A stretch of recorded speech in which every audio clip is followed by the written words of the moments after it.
On a cold February night in 2004, 21-year-old Maura Murray vanished without a trace after crashing her car on a rural stretch off Route 112 in Haverhill, New Hampshire.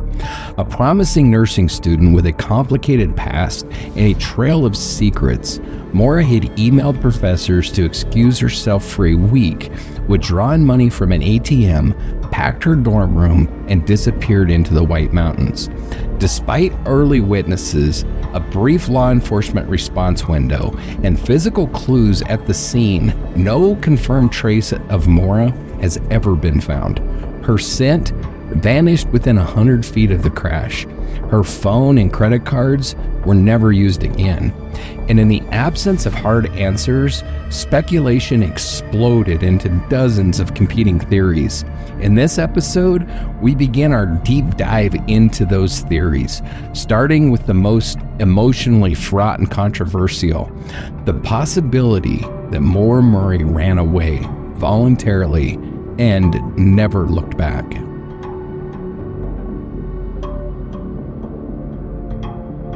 There's a strange kind of gravity to certain disappearances, a pull that seems to get stronger over time as the absence of answers morphs into something deeper, a cultural fixation.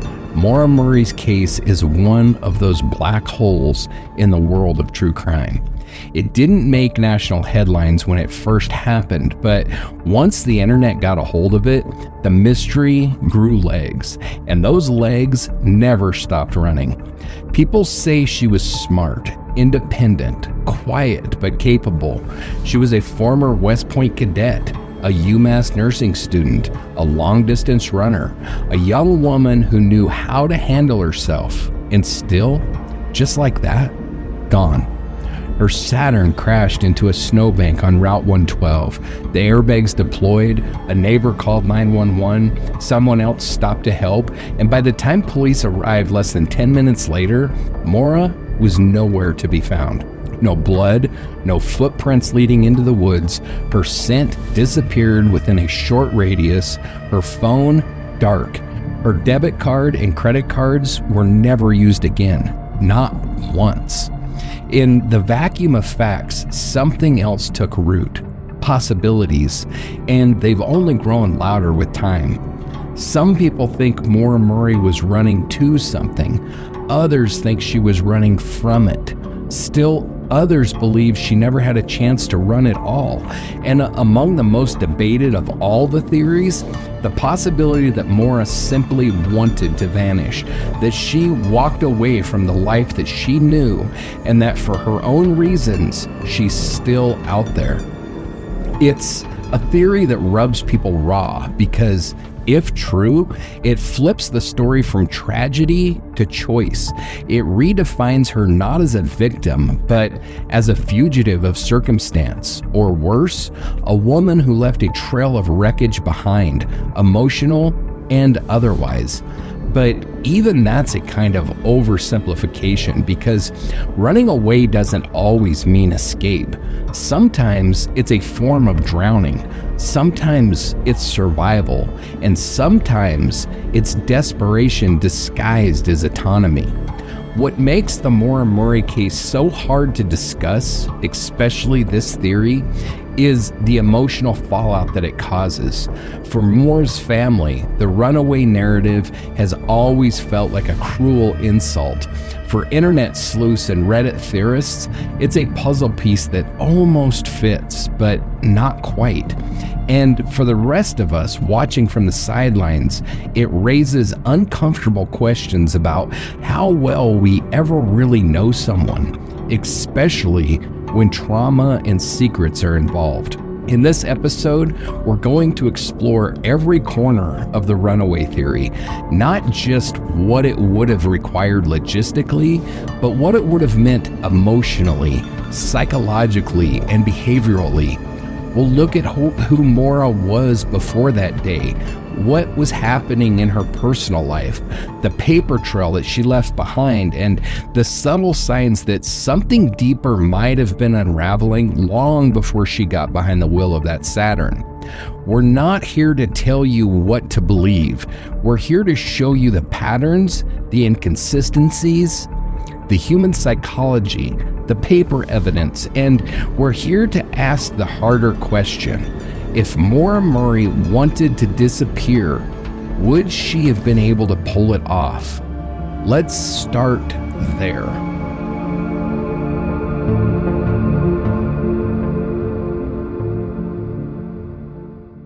Hey, Angela.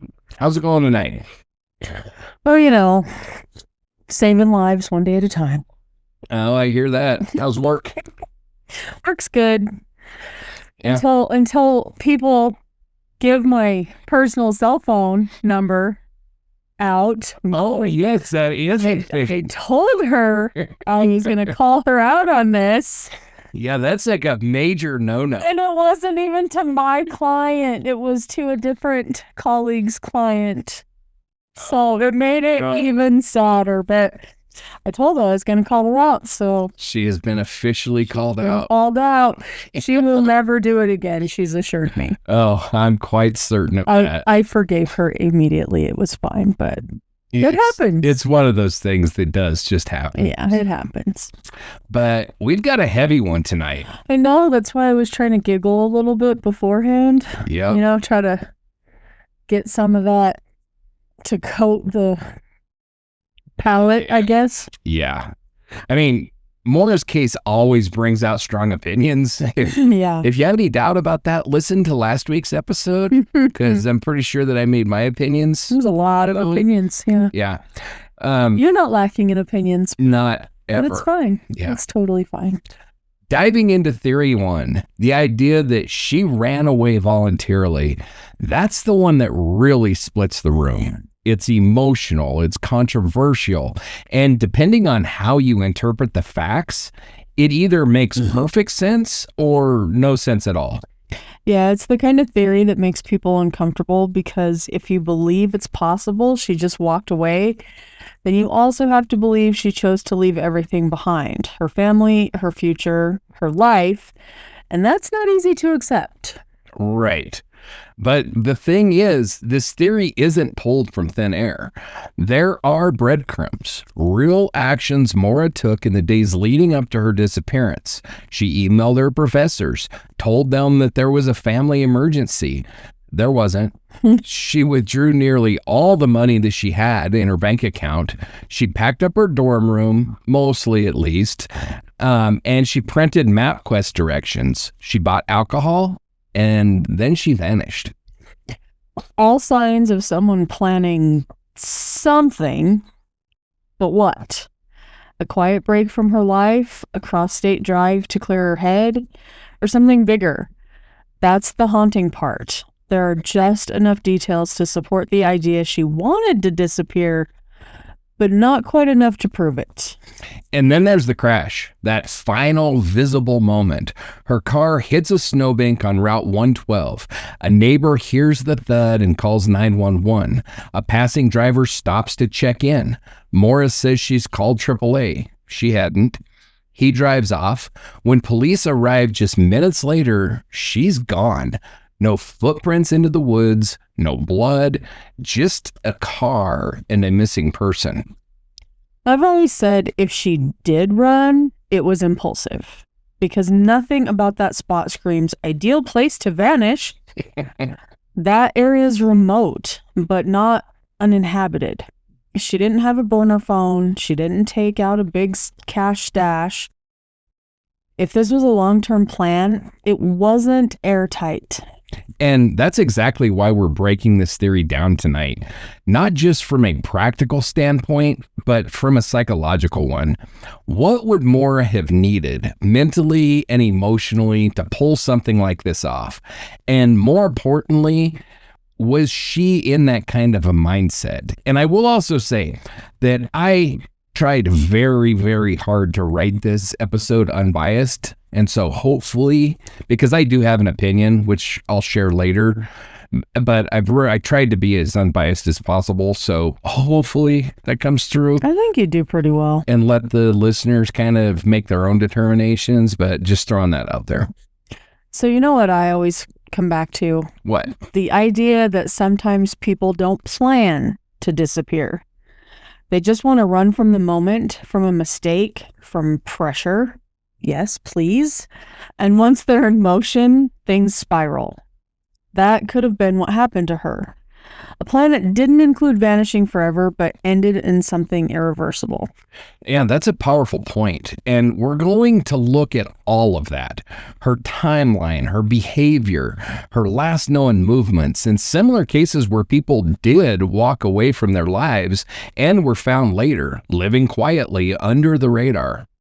Because at the heart of this theory is something deeply human. Sometimes people break. They want out. Whether it's temporary or permanent, that instinct to run is real. The question is, did Maura actually do it? So coming up, Angela's going to take us deep into the terrain of Haverhill, New Hampshire, because what Maura disappeared from isn't just some dot on a map. It's rugged, it's isolating, and it plays a massive role in how this theory unfolds.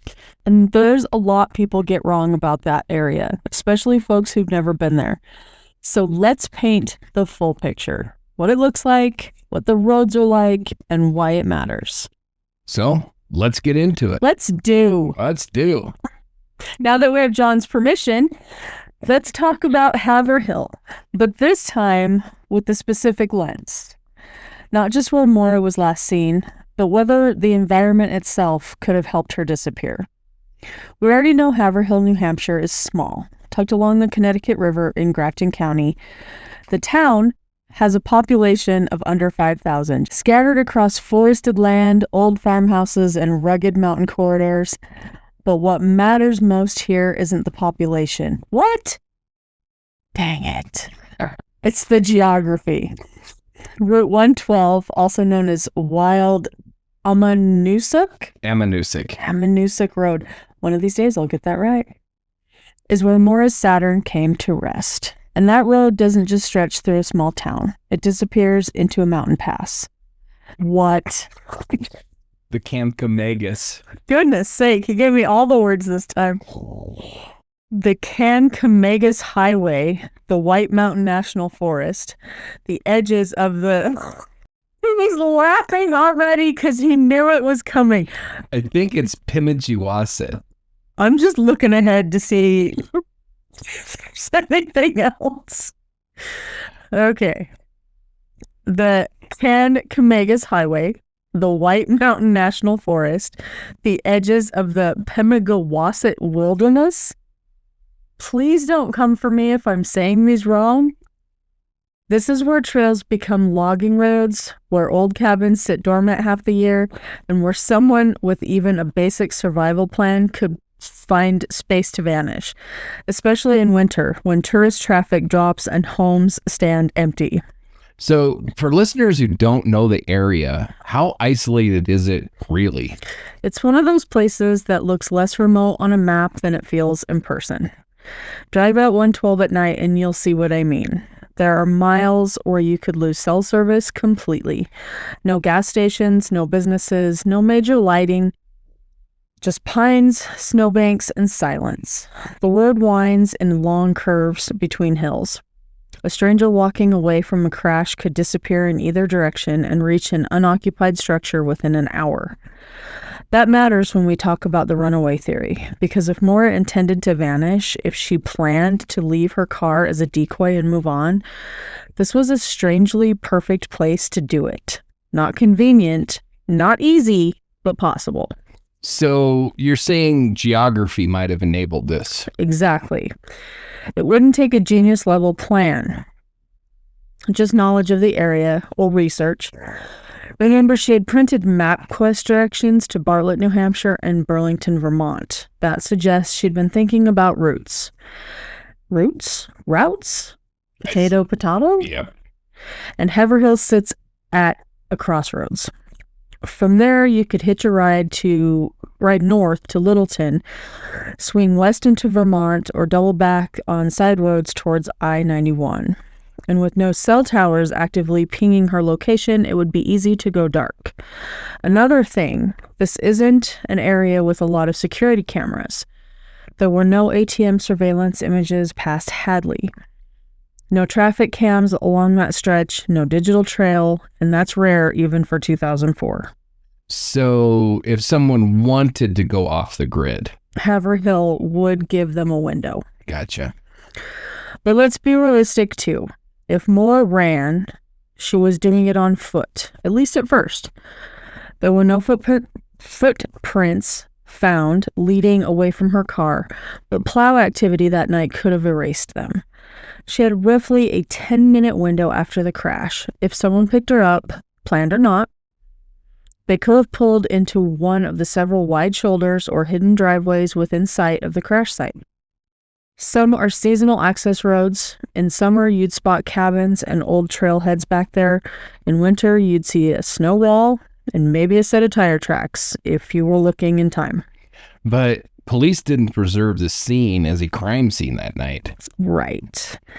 They treated it as a single vehicle accident. No grid search that night, no dogs until the next day. That oversight, combined with the terrain, may have made a voluntary departure seem more plausible than it really was. But here's what I'll say. If Maura had help, someone who knew those roads, or a prearranged ride, then yes, she could have been out of the area before anyone knew to look. Which keeps the runaway theory on the table, not because it's comforting, but because Haverhill, for all its quiet charm, could help someone disappear without much effort. That's what makes it so haunting. It's not that the town hides secrets, it's that the landscape doesn't give them up easily. So next up, we're going to look at who Maura really was in those final days, because if we want to understand whether she ran, we need to understand what she was running from. So stay with us.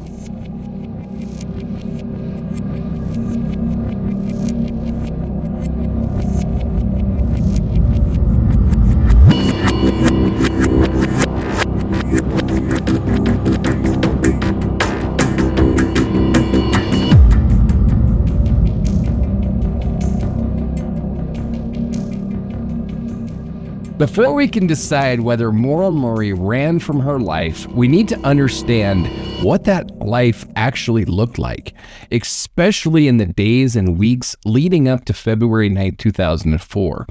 This isn't a recap of what we've already covered in previous episodes. This is a deeper look, a more psychological one, because a decision to vanish doesn't just come from stress. It comes from buildup, fractures, a series of emotional and practical tipping points that begin long before the final drive. Maura was born on May 4th, 1982 in Hanson, Massachusetts. She was the fourth of 5 children in a working-class Irish Catholic family. Her father, Fred, was a medical technician, her mother, Lori, a part-time nurse. They divorced when Maura was in high school, a fact that left emotional echoes, though Maura rarely talked about it. From a young age, she was disciplined, independent, a runner in more ways than one. At Whitman-Hanson Regional High School, she dominated cross-country meets and earned near-perfect grades. Teachers described her as reserved but incredibly focused. Her sister Julie would later say Maura was the kind of person who internalized everything and refused to be anyone's burden. That mindset carried her to the U.S. Military Academy at West Point. She enrolled in 2000 with plans to study chemical engineering. It was the kind of path that made sense on paper, elite, structured, future-oriented. But inside that system, cracks began to show. In 2001, Maura was caught stealing makeup from the commissary at Fort Knox, where she was undergoing cadet training as part of her West Point education. Though the value was minimal, the infraction constituted an honor code violation. At West Point, that kind of breach isn't just a personal failure. It's the end of the road. Rather than face formal disciplinary hearings and likely expulsion, Maura quietly transferred to UMass Amherst to study nursing. On the surface, It looked like a redirection toward a more grounded future. In reality, it may have been the first major fracture in her tightly controlled identity. So you said that we were going to talk more about this because it's driving me nuts. Can we do that now? Fine. Okay, so here is what I have been able to figure out about this. In the summer of 2001, Maura, then a 19-year-old cadet at the United States Military Academy at West Point, was undergoing field training at Fort Knox, Kentucky, as part of her cadet development program. Fort Knox, a major U.S. Army post, known for its armored warfare training and probably most well-known as the U.S. Bullion Depository. It hosts various military exercises, including those for West Point cadets. Maura, enrolled in West Point's chemical engineering program since 2000, was among the cadets sent there to gain practical experience in a structured, high-pressure environment. The incident occurred at the Fort Knox Post Exchange, or PX, a retail store on base that serves military personnel, their families, and authorized visitors. The PX offers a range of consumer goods from clothing and electronics to personal care items at tax-free prices, making it a common stop for cadets and soldiers. Have you ever been in a PX? So like every military base has a PX. Yeah. It's just basically a convenience store for the soldiers. Right. It's really what it is. Yeah, I've heard, because I have lots of friends and family, but I've never been to one. Gotcha. Yeah, I mean, it's all it is a store. There's nothing fancy about them at all. But, you know, it's a store that, like I said, that it's tax-free pricing and stuff like that. And anybody can't go shop there. You have to have a military ID in order to be able to shop there. But other than that, that's all it is. It's like the military Costco, but not as great. It's like the military 7-Eleven. This is meant Costco because you have to belong. Oh. On a 7-Eleven scale. On the 7-Eleven scale. Gotcha. Yeah, they're not huge. They're just like a convenience store. But yeah, you essentially have to be a member. So members only. 7-Eleven. Yes. So Maura, described by peers as disciplined and reserved, was navigating the rigorous demands of cadet life, which included not only academic excellence, but also adherence to West Point's strict honor code, which says, quote, "A cadet will not lie, cheat, steal, or tolerate those who do," end quote. According to limited public accounts, Maura stole a small amount of makeup. I heard it reported as a tube of lipstick from the PX. The exact value of the stolen items is not consistently documented, but sources estimate it was under $20, possibly as low as like $5, maybe even less. I don't know what a tube of lipstick ran in the early 2000s, but I mean, it's probably like $2.50, $5, something like that. Don't look at me because I don't know now. Yeah, I don't know. I'm not girly enough. I can't imagine it was very expensive at all. And the theft was not a sophisticated act. It was a minor shoplifting incident, likely involving slipping the item into her bag or her pocket before leaving the store. The PX at Fort Knox, like most military retail facilities, employed security measures typical of the early 2000s: uniformed staff, basic surveillance cameras, and loss prevention personnel. It's plausible Maura was caught by a store employee or security officer either during the act or shortly thereafter, possibly as she exited the store. Military exchanges are vigilant about theft due to their subsidized pricing and the expectation of integrity among service members. Shoplifting, even for a low-value item, is treated very seriously, especially for a West Point cadet subject to the Academy's honor code. Upon being apprehended, Maura was likely detained briefly by the PX security and questioned. As a cadet, her status would have prompted immediate notification of her chain of command at West Point. at Fort Knox and at West Point. The incident was reported to military police, who documented it as a misdemeanor theft. Given the low value, civilian charges were not pursued, but the violation was escalated to West Point's disciplinary system. Maura, as a second-year cadet or a sophomore, or at West Point would have been referred to as a yearling, faced severe consequences under the honor code, which views stealing as a fundamental breach of trust. The specifics of the disciplinary process are private, and that's per West Point's policies and the Family Educational Rights and Privacy Act. However, based on standard procedures outlined in West Point's Cadet Honor Code and System of 2001, Maura would have been subject to an honor investigative hearing. This involves a board of cadets and officers reviewing the incident, interviewing witnesses, and allowing the accused to present their defense. Maura, known for her reticence, likely offered minimal explanation, possibly admitting guilt to avoid prolonging the process. The theft, though minor in monetary terms, was catastrophic for her West Point career. The honor code is unforgiving. A single violation, especially stealing, often results in separation from the academy. Cadets found guilty face expulsion unless they resign voluntarily. Sources suggest that Maura chose to transfer out rather than face formal expulsion, a decision that preserved some dignity but marked a significant fracture in her identity as a high-achieving cadet. The incident's aftermath was swift.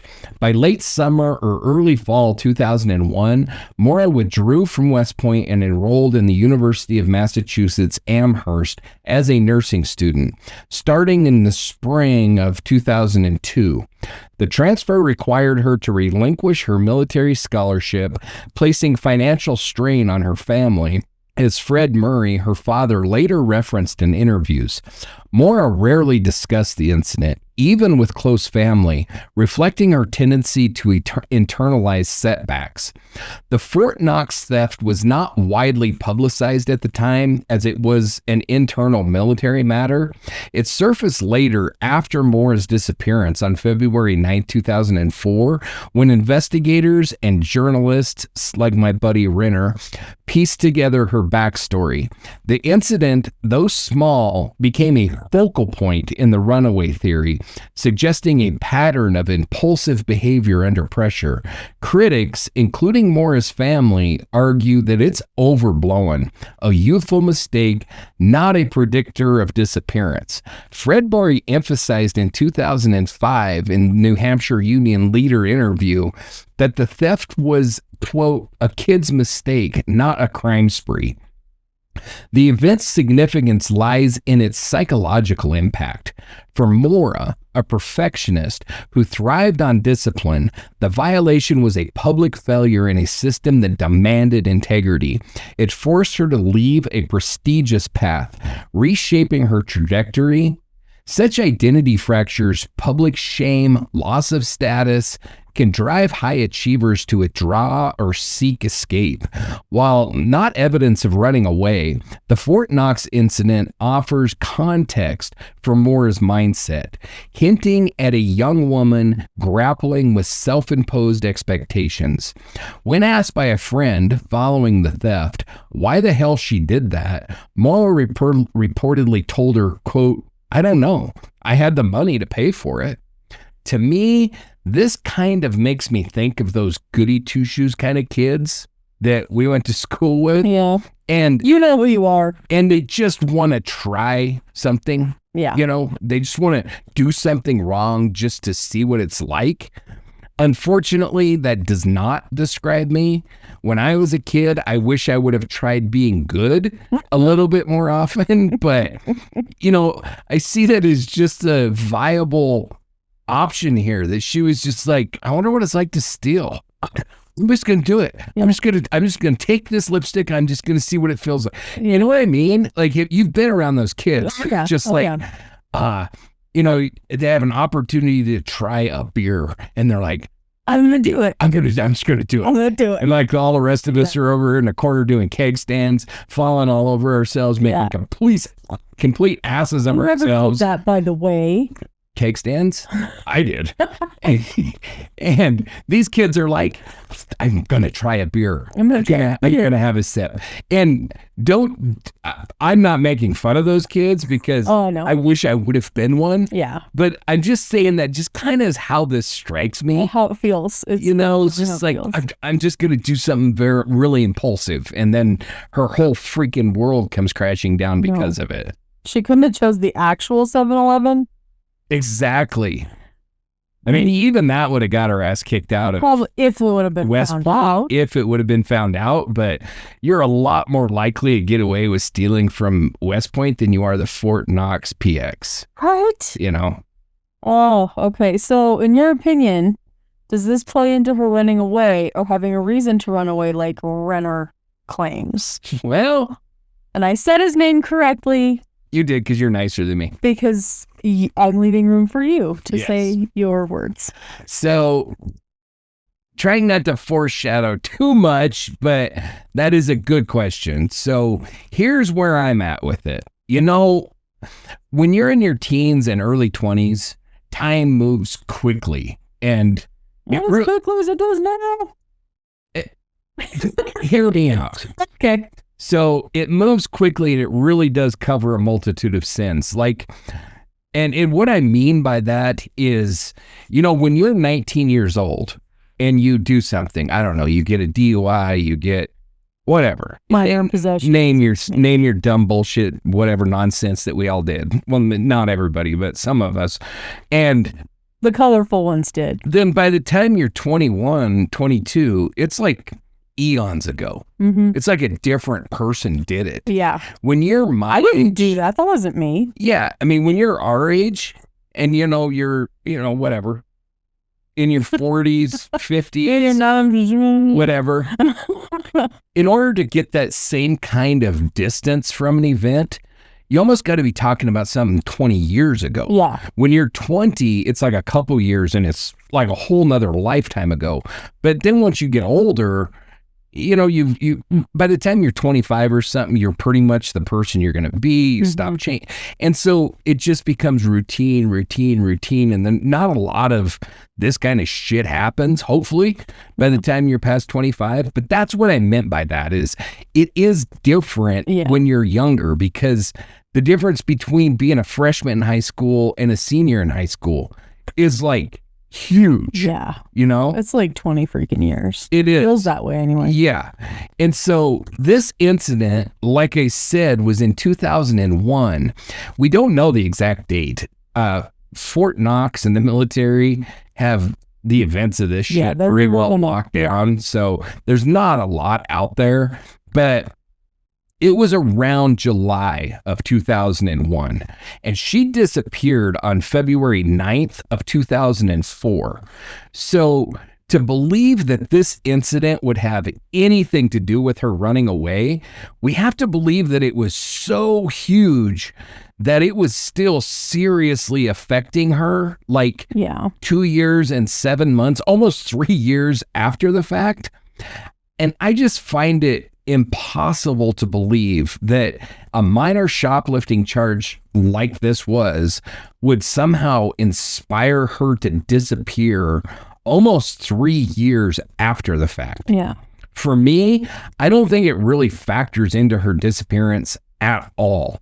To suggest that it was just part of a long line of issues, as some, like Renner, would claim, requires a hell of a lot more issues that I don't know about. So we'll be playing devil's advocate a bit through the rest of this episode, but since you got me on this kick now, let's just go ahead and jump into it. That's my job, right? I suppose that is your job. I feel like I read that in the fine print. Keep John on a soapbox, get him wound up, watch him go. I guess that'd be up to our listeners. They'll let us know if you don't like me on a soapbox, and then And then your job title will definitely change. Then they'll come after me. Angela, damn it. So Calm him down. So here's the list of issues that we know about and that have been claimed to have been those that led to her wanting to run away. So to start with, we have 2001 West Point enrollment, and then the Fort Knox theft. So we just talked about all of that when she stole the makeup, and this was claimed to have been a significant identity fracture for Maura, the perfectionist who thrived in disciplined environments. The public shame of leaving West Point, the prestigious institution, and losing her military scholarship placed financial and emotional strain on her and her family. The incident claims to establish a pattern of impulsive behavior under pressure, a key element in the runaway theory, as it suggests that Maura might have sought to escape consequences of the failure. But, I mean, I don't know. You can give me your opinion on all this, but I don't see it that way at all. I tend to agree with you there. And so then next we have 2002 to 2003. She's at UMass Amherst. That transition is now taking place, and she gets pinched for credit card fraud. So that's a little bigger deal. A little bit, yeah. So Maura is enrolled at UMass Amherst as a nursing student, working 2 jobs. She's working dorm security, and then she's also working in an art gallery. And she's maintaining her regimen. Her reserved nature persisted, with friends describing her as focused but private. And then in the fall of 2003, so around October, November, in that time, Maura used a stolen credit card number to order food from local restaurants totaling under $250. Okay, can I ask you a question? Of course. Do we know, did she steal it? Did she find it? How? I don't know how she got the credit card number. Okay. I could not find how she got the number. Because it makes me wonder if that's another one of those, I'm just going to do it. Like, I found it. It was laying there. Just gonna do it. I have the same feeling. So. And I mean, there was absolutely nothing that I could find that she had stolen, that she had actually stolen the credit card. She just used the stolen number. Right. So it was perhaps something found. It could have been written down on a piece of paper. That lady from Whataburger shared it with her? Exactly. Yes. To know that, you have to listen to our other podcasts. That's exactly right. Go back. But, I don't know how she came across it. Okay. It's possible. It's plausible. And this I'm just pulling right out of my ass. But she worked campus security. So she was on patrol around the campus and stuff. Okay. It's possible that she came across a credit card on the ground, or it was turned in. It was turned in, yeah. Or somebody wrote a credit card number down on a piece of paper and it got dropped and she picked, who knows? Right. But she ordered food and she was caught and placed on university probation and told that the charge would be dismissed if she avoided further trouble. So this incident, that was kind of lucky. It was very lucky, but it's not that surprising to me, honestly. No, not really. I mean, she had, from everything I understand, she had stellar grades at the university. She wasn't a known troublemaker or anything like that. It does not at all surprise me if they were just like, especially if she made restitution, which it was under $250. So she probably immediately paid the money back. And then they were just like, rather than ruin your entire college career. Your second college career? Yeah. We're going to give you an opportunity here. Keep your nose clean. And this is just going to go away. Got it. So, and things can be handled a little bit differently on a college campus than they are out in the real world. Like, yeah. Similar to military. The military is a little bit more strict. Campus police, I imagine that, I don't know for an absolute fact, but I'm about 99.9% positive that UMass Amherst would have a campus police force, and they're actually law enforcement officers. They have full arrest authority. They carry guns. They're not security guards. They are full-on law enforcement. And if it would have occurred on campus, that would have been in their jurisdiction. They would have been in the investigating agency, and they're a little bit more inclined to give students a break as opposed to destroying their lives if there's reason to give them a break. Gotcha. And I suspect with her, they probably looked at her academic record, and she was also part of campus security. So maybe she kind of knew some of the officers that were doing the investigation and stuff. And they were like, you know what? We're not going to destroy your life. Pay the money back. Say you're sorry. Don't do it Keep your again. nose clean. And this will all go away after your probation. Got it. So this incident, again, I consider it a pretty minor one, but it added to her stress, and it risked academic and legal consequences for somebody already rebuilding after West Point.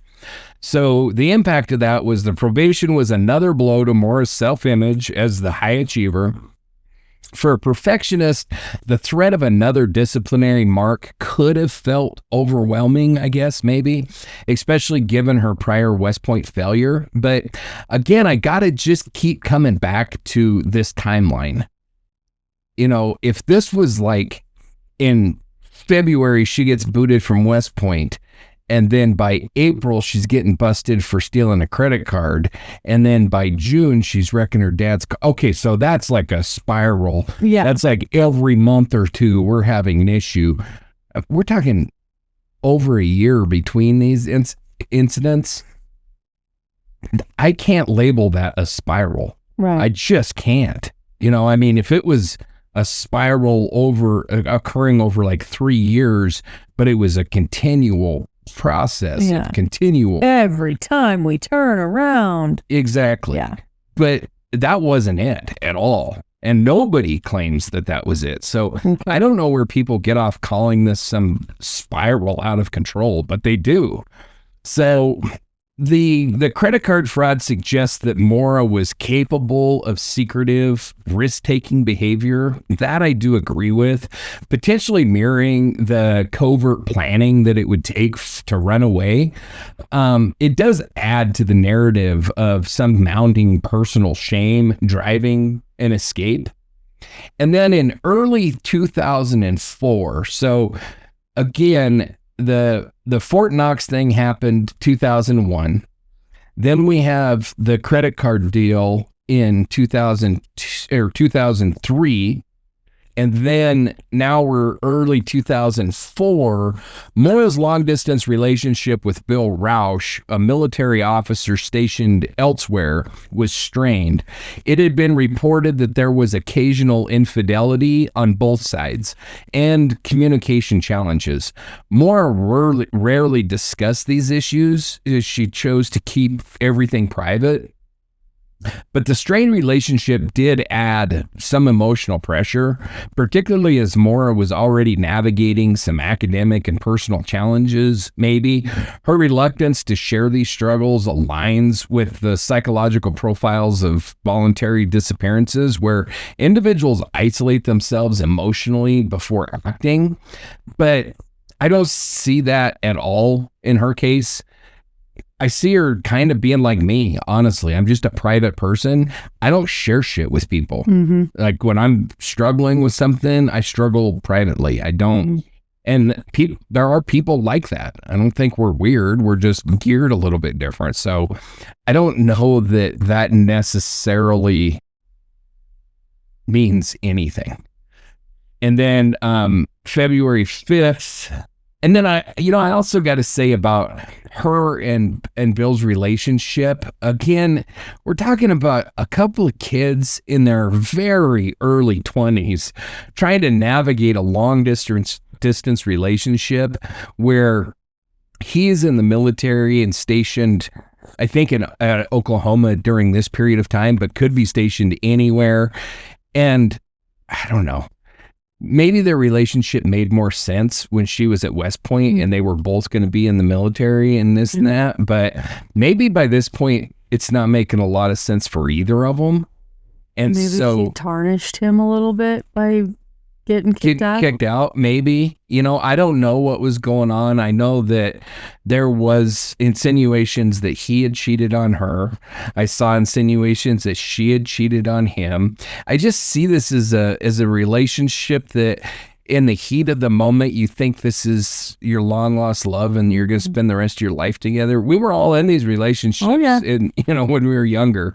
And then as it kind of works out, as things kind of shake out, it just kind of falls apart and you end up finding your real soulmate, hopefully, or whatever, get married, live long, and all that kind of stuff. But that's really what I see this. I don't see this as like some huge deal. I'm not saying that a 21-year-old girl isn't going to be upset if her, fiance's cheating on her or whatever, but there was the insinuation both ways. Okay. So I don't know that either of them were as committed to the relationship as they were earlier, if that makes sense. It does. Gotcha. And then February 5th, 2004, we have the emotional breakdown during her security shift. We talked about this in the other episodes where she received that phone call and was crying and visibly upset. And then the only thing that she would say is, "My sister." Mm-hmm. And there's been so much made of this call, but I don't know how you can make anything of it. First of all, we don't know for sure what the call was. Yeah. I did watch an interview with Kathleen that did say that she talked to her on that day and that in the conversation, she had let her know that she was drinking again. And like I told you, she was on medication and she wasn't supposed to be drinking. And this is said that, this was a contributing factor for her running away. But that makes no sense to me because, I guess I could understand the argument that you get busted for stealing from West Point or from Fort Knox, and then you get busted for the credit card thing. You wreck your dad's car, which we'll be talking about that. Those things could potentially be a trigger. Your sister needing help to recover from alcohol addiction. How does that inspire you to run away? Yeah. I have a really hard time with that one because I don't think it does. It would inspire me to be like, come on, but not. Yeah, pull your shit together, or I'm either writing you off. I don't want to have anything to do with you anymore, or we've got to get you into program. We got to get you some kind of help. Yeah. Both of those are very viable, and both of those are options that families take in those situations. I don't know that I've ever heard of a family member saying, "I'm going to run away and start a new life because my sister's an alcoholic." And I'm not trying to minimize the fact that Kathleen's an alcoholic and the impact that can have on a family, but I am trying to say, logically, why would that cause Maura to run away and want to start a new life? Yeah. How is that making it better? Yeah. I think your sister's going to relapse harder. Yeah. That's a weird one for me that I can't make the connection for. Mm-hmm. But then we have February 7th, 2004, and that's when she crashed her dad's Toyota. So after a party in Hadley, Massachusetts, Maura crashed her father's new Toyota Corolla into a guardrail on Route 9 at approximately 3:30 a.m., causing right around $8,000 in damage. No alcohol was cited, no charges were filed, but the incident occurred during Fred's weekend visit to help Maura shop for a new car. And I mean, he was pissed. He said he was upset. Mm-hmm. And we talked about this in a previous episode, but as a dad, I can understand that, being upset. And this one, unlike the one for Kathleen, you could make an argument like this is just one more thing and I can't take it anymore. But to me, you got to take the Kathleen one out, in my opinion. And so when we break it all down into bite-sized chunks, we have the Fort Knox theft in 2001, the credit card fraud in 2003. So that's roughly 2 years and like 3 or 4 months from the Fort Knox theft. And then roughly 2 to 4 months later, in late 2003, early 2004, we've got the relationship strain with Bill Rausch. And then roughly 1 to 3 months after that, we've got the emotional breakdown during her security shift, the call from Kathleen. And then a couple days before her disappearance, we've got her crashing Fred's Toyota. And then we have the other stuff, packing up and the emails and stuff like that. Right. So that is kind of the timeline. And so, like I said, in my opinion, the Fort Knox shit needs to be thrown out completely. I cannot see how it could factor in almost 3 years before the fact. And then, like I said, we've also got to throw out the Kathleen thing, at least in my opinion, because it doesn't make sense that would cause her to want to run away.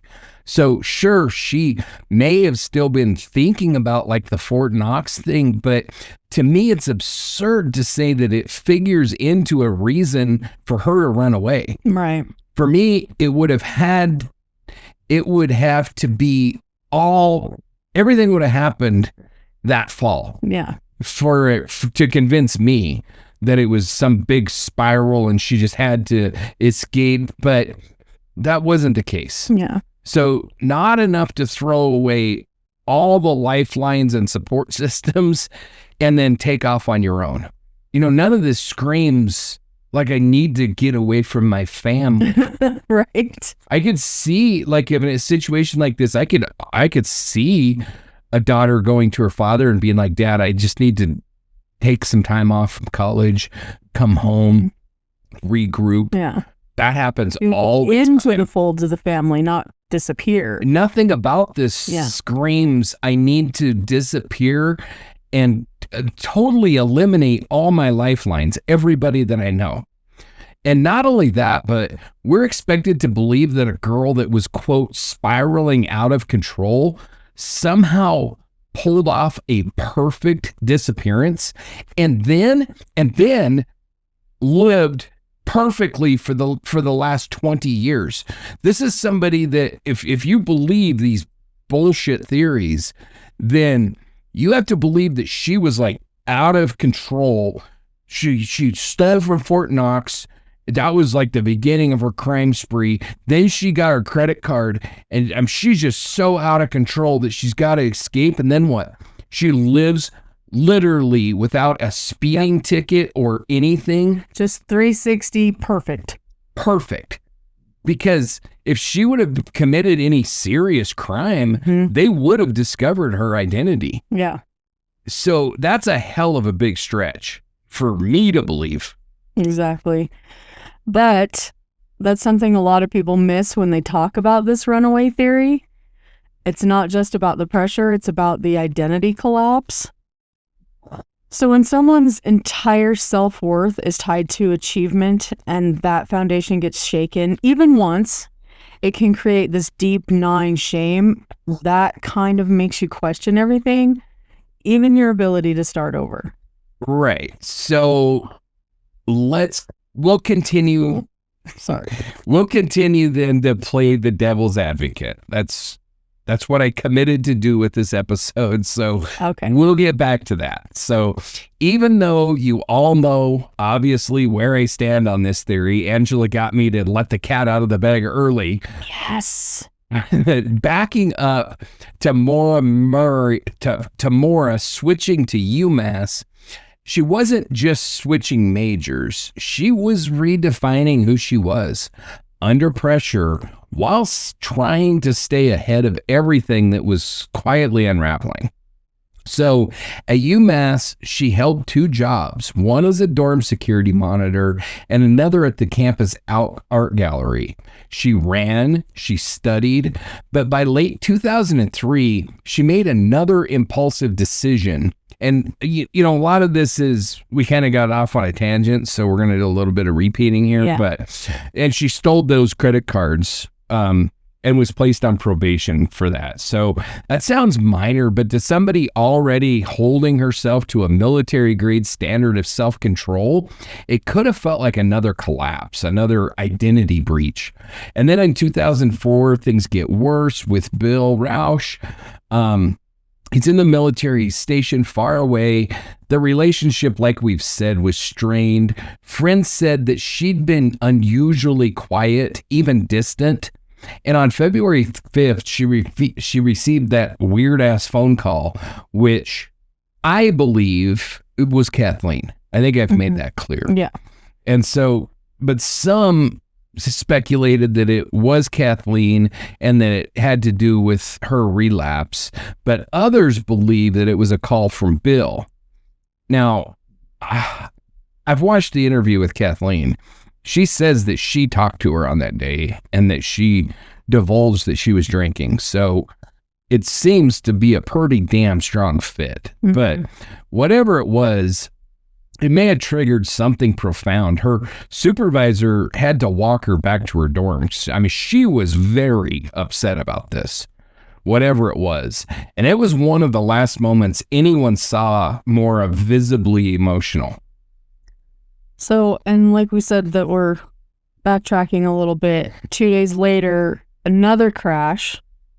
On February 7th, she wrecked her father's brand new Toyota Corolla after leaving the party. She hit a guardrail on Route 9 in Hadley, Massachusetts at around 3:30 a.m. And her dad had come to visit that weekend and she'd just borrowed his car. Like we said, the damage was extensive, over $8,000, but again, no alcohol was cited. So Maura spent that Saturday with Fred shopping for a new car. They had dinner. They seemed fine, normal. They made plans to talk again on Monday night, and that call would never happen. Yeah, and let me just remind everybody, when we say over $8,000 worth of damage, today, that doesn't mean much. No. In 2004, that was a lot of freaking money. 20. Because 15, 20. Most of your cars were like 20 grand. Yeah. And like the Toyota might have been like 25 or 30 grand. I was just realizing the other day that you can't even like find an old janky first time driver $5,000 car anymore. No, hoopties are like a thing of the past. Yeah. I know. You cannot find that. And you look for like the old Chevy trucks and stuff like that. Mm-hmm. And they're like $30,000 freaking dollars. Yeah. It's insane. But, you know, so just to kind of put that in perspective, you know, $8,000 when you're driving a $150,000 Ford F-250, not a very big deal. I mean, right. You could replace a freaking one little fender panel or something like that, and it's going to cost $8,000. But a Toyota Corolla in 2004, $8,000 is probably almost totaled. Yeah. You know? Yeah. So, but getting back, so they plans to talk in that Monday night, but it never happened. Instead, on Monday, February 9th, Maura began a chain of behavior that no one has ever been able to fully explain. So she sent an email to her professors claiming that there had been a death in the family. And like we've said, there was no death. She called a condo owner in Bartlett, New Hampshire, and another number linked to a resort in Vermont. She withdrew almost all of the money that she had in her bank account, $280, and went shopping for alcohol, and then she left. She didn't tell her roommates. She didn't text her sister. She didn't confide in her best friends. What she did do was pack her 1996 Saturn, textbooks, a week's worth of clothes, her accident forms, toiletries, a stuffed animal, according to some accounts, and a printed email to Bill. So that part always gets me, the printed email. It is such a deliberate thing to choose that one message and leave it out in the open. Was it a goodbye, a guilt offering, breadcrumb? We just don't know. But it tells us that she was trying to communicate something, maybe just to him, but maybe to whoever found her car. Maybe. But so again, I find myself in diverging from investigators and theorists a lot. So take whatever bullshit I had to say with a grain of salt because it's just me. But slice of lemon and a shot of tequila. I also remember this period of time where we all didn't have laptops. Mm-mm. And I remember printing out multiple emails. I mean, even still, if I have much to read, I print it out. I have a hard time reading on a computer screen. Mm-hmm. So I don't do like Kindle. I don't read books on, I want the paper in my hand. But at that period of time, it was common for me to print out an email and read it. And if it was like, of course, I was married during that period of time. So, I wasn't getting a lot of emails from lovers or whatever. But if it would have been like a love letter type of thing or something, I could see if I'm kind of a sentimental type. So yeah, I might hold on to a love letter and I might like read it multiple times. Mm-hmm. And I don't think I'm the only person in the world that does that kind of stuff. And so if this was something that I don't know what the email said, but if this was something that was along those lines and she was planning to just take some time and get away for a few days at some resort or whatever, I could see her printing out that email and just being like, I want to reread this, when I'm by myself and I don't have all of this stress or whatever. Yeah. I want to read into this email. And because we know that they were having problems or something, maybe he was like, maybe we need to take a break, maybe whatever. I don't know. But maybe she wanted to print it out and reread it for her own self. And this wasn't when we all carried computers in our pocket. Yeah. In 2004, you weren't getting emails on a phone. Mm-hmm. So it doesn't strike me as that odd. Now, it would be odd. Odd. It would be odd. Because honestly, we all have our emails on our phone. And I could go to probably any freaking hotel and most Airbnbs and print it right from my phone if I wanted a printed copy. That's true. I was thinking that maybe if you thought you were going to end up camping or in a place that with service or battery, you would want to print it just so you could reflect on it. Yeah. But she has the printed MapQuest directions and this email. So to me, it doesn't strike me as that odd because I remember that time so well. That was really during this transition from the paper world to the digital world. And it took a lot of us, probably most of us, a little bit of time to make that transition. And some of us still haven't completely. So I don't know. That's my 2 cents on that email. Why it does seem odd. You got to wonder if it seems odd in 2025 eyes or if it would have still seemed odd in 2004 eyes. Yeah. And to me, having a printed email at that time period wasn't odd because it was something that I had often. Yeah, same, probably.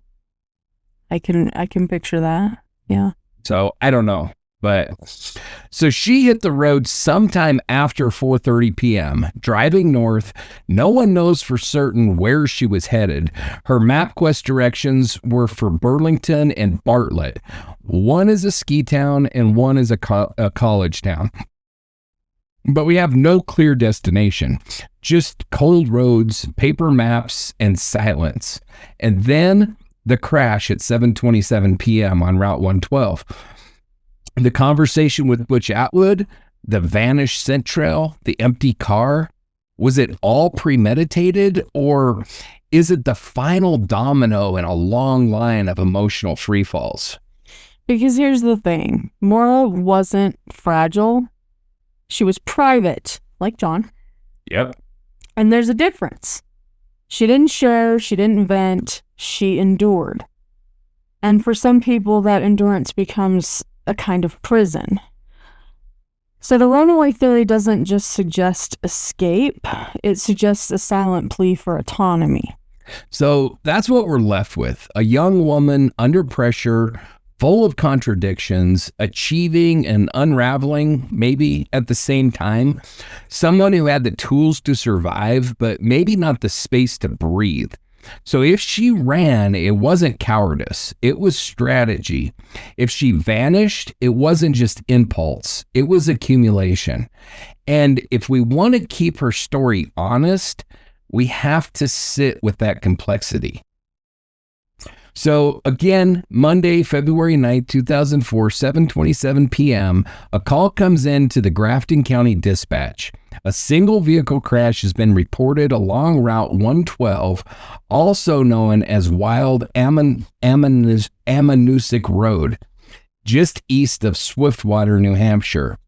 The call is Faith Westman, a local resident who glanced out her window inside dark-colored vehicle, nose first into a snowbank. From her vantage point, she says she saw someone, a woman, moving about the car. No obvious distress, no calls for help, but it looked off.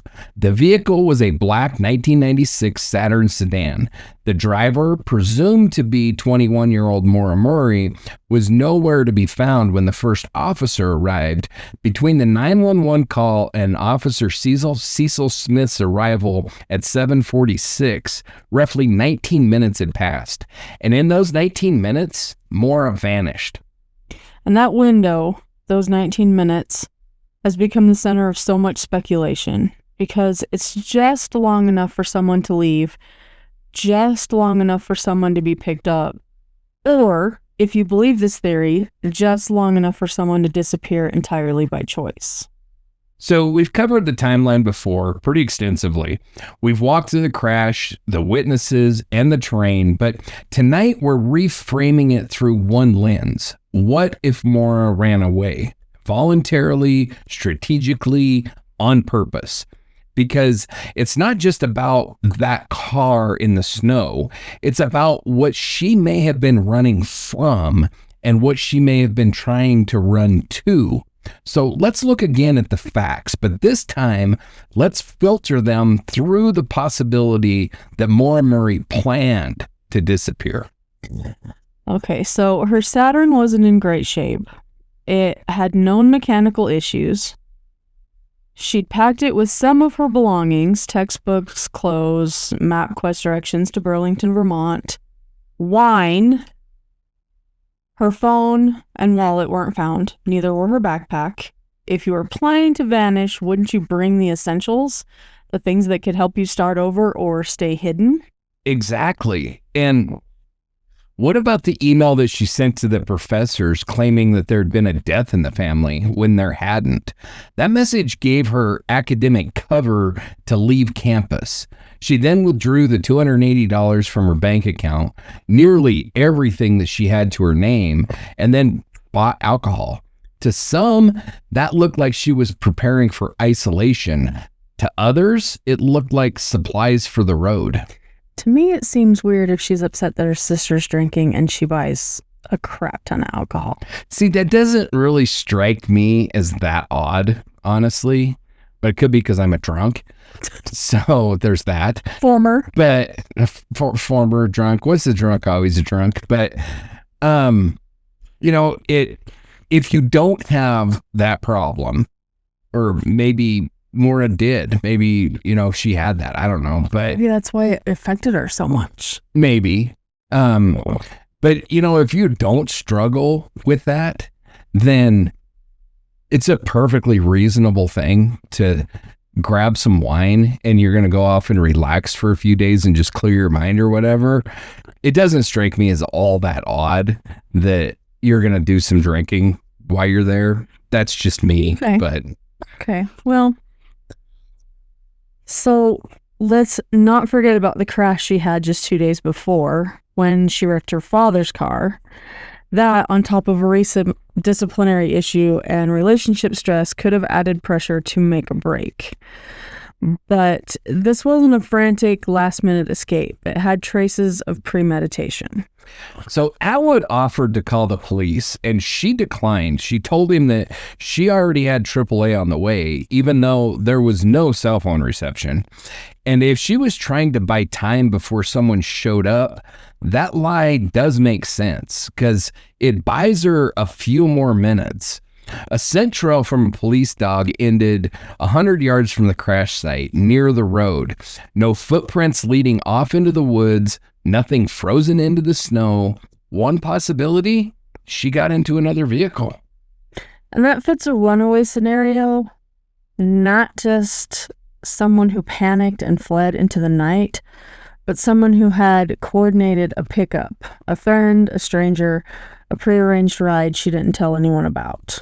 So the runaway theory hinges on a few pillars: preparation, emotional motivation, and most importantly, absence of foul play indicators. No blood, no signs of a struggle, no forced entry, just an abandoned car, a confused community, and a missing person. But the theory also demands we reckon with her past, a history of silent endurance, a tendency to compartmentalize, a near-perfect student who broke under invisible weight, and instead of asking for help, opted to vanish.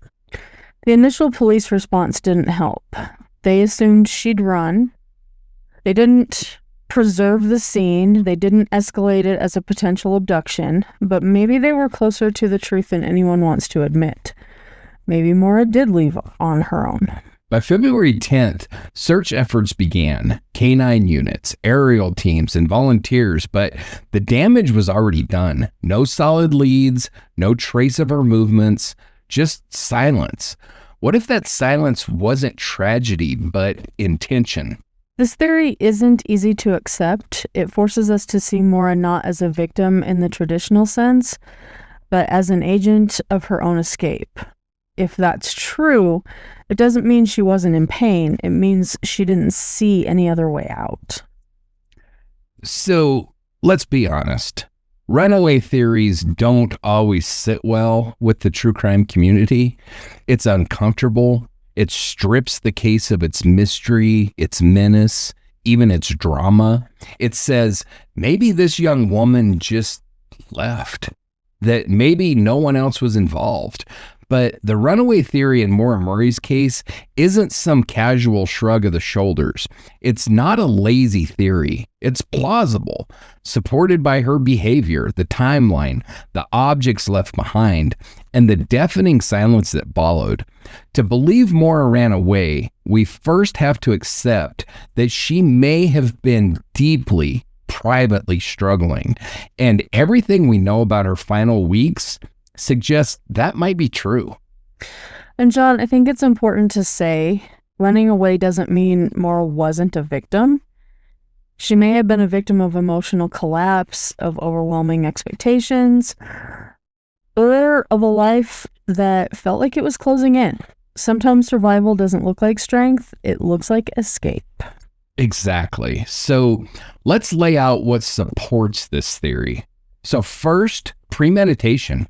Maura didn't just vanish out of nowhere. She took specific intentional steps in the days leading up to her disappearance. She packed clothing, toiletries, school materials. She emailed her professors about a family emergency, giving her cover. She printed MapQuest directions to Burlington, Vermont, and called a condo owner in Bartlett. Her dorm room, with wall art removed and some belongings boxed, suggests that she planned a permanent departure, possibly, not just a temporary break. And she withdrew that $280, nearly her entire bank balance, at 3:40 p.m. on February 9th. She picked up the alcohol. She didn't say goodbye to her roommates. She didn't check in with friends. She didn't mention it to family. That silence, it wasn't forgetfulness. It was by design. There's something very deliberate about it. Like, she knew not to leave too many threads, but not in a criminal way, in a self-protective way. No digital trace, no predictable trail, no dramatic departure. She wasn't trying to make a statement. She was trying to disappear quietly. Yeah, so let's talk about the emotional motivation. The runaway theory is strengthened by what Maura was carrying psychologically. And We've already gone through all of this, but we've got the West Point thing. We've got the stolen credit cards. We got her issues with her boyfriend, her crash of her dad's car. And then on February 5th, we've got the strange call, which it obviously left her shaken, but is all she could say is my sister. So whether it was Kathleen's relapse or another trigger, it just deepened her distress. And that's a heavy cocktail of guilt, shame, and internal pressure. Maura was someone used to perfection. When her image cracked, she didn't reach out, she recoiled. And she didn't want to be seen falling apart. She had that high achiever mask. If you've ever known someone like that, you know. They're the last to ask for help, the first to disappear when things go wrong. And that brings us to the logistics. How would she pull this off? A scent trail ended 100 yards east along Road 112, suggesting she may have entered a vehicle. We know it wasn't snowing heavily that night, and temperatures were below freezing, so footprints or trail marks should have lasted. She had a backpack, possibly her wallet, a phone that was never recovered. With $280 in a backpack, she could have arranged a ride through a discreet contact, maybe, possibly using cash to secure transport or lodging off the grid. Maura was smart enough to create plausible deniability. And she wouldn't have needed to tell anyone, not a single soul. If she was desperate enough to run, she may have felt the need to protect her escape, even from the people who loved her. And then there's what we haven't found. There's been no confirmed sighting, no confirmed remains, no phone records, no debit card activity, no social security usage. To many, that's proof that she meant foul play, but to others, it suggests something else. Maura may have crossed the border, lived under a new name, built a different life. There are survivalists who do it.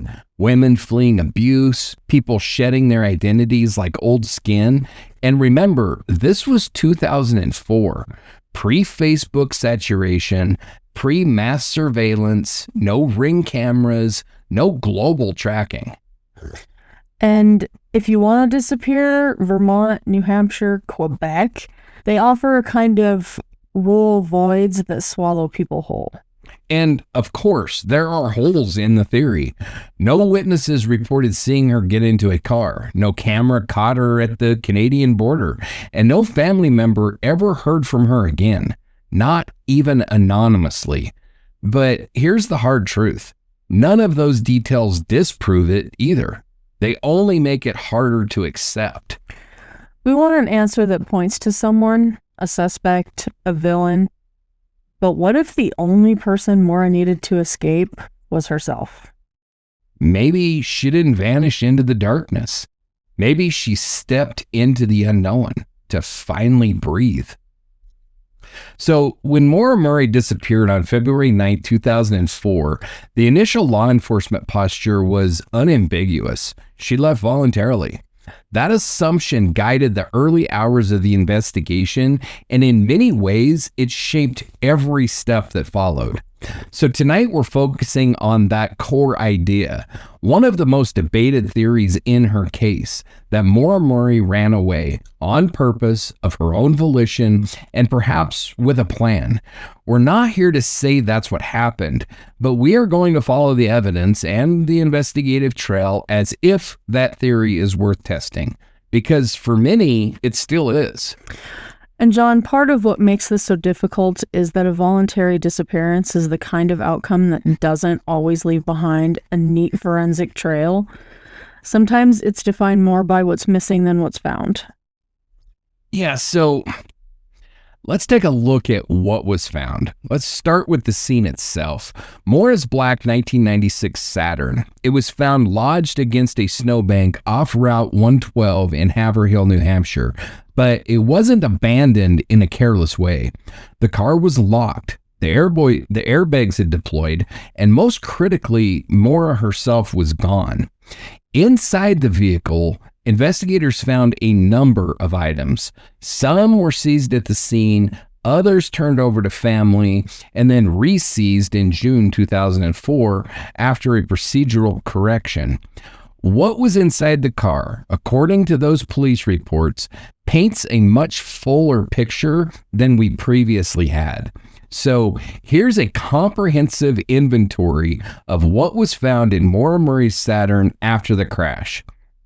So we have a green Tundra garment bag, a Tic Tac container opened, an ESPN Zone card, multiple prepaid phone cars. Remember those? Mm-hmm. A Samsung phone charger and other AC adapters, black and white Puma sweatpants, a black Express long sleeve polo shirt, a black sports bra, a black Old Navy V-neck sweater, white Abercrombie and Finch pants with a black belt, a black zip-up Old Navy sweatshirt, white basic sneakers, a pink sock with a cartoon cow design, a pale blue 34A bra, 75 cents in coins, a black and gold Army track duffel bag, a health professional drug guide, a green Mead spiral notebook, UMass medical history questionnaire,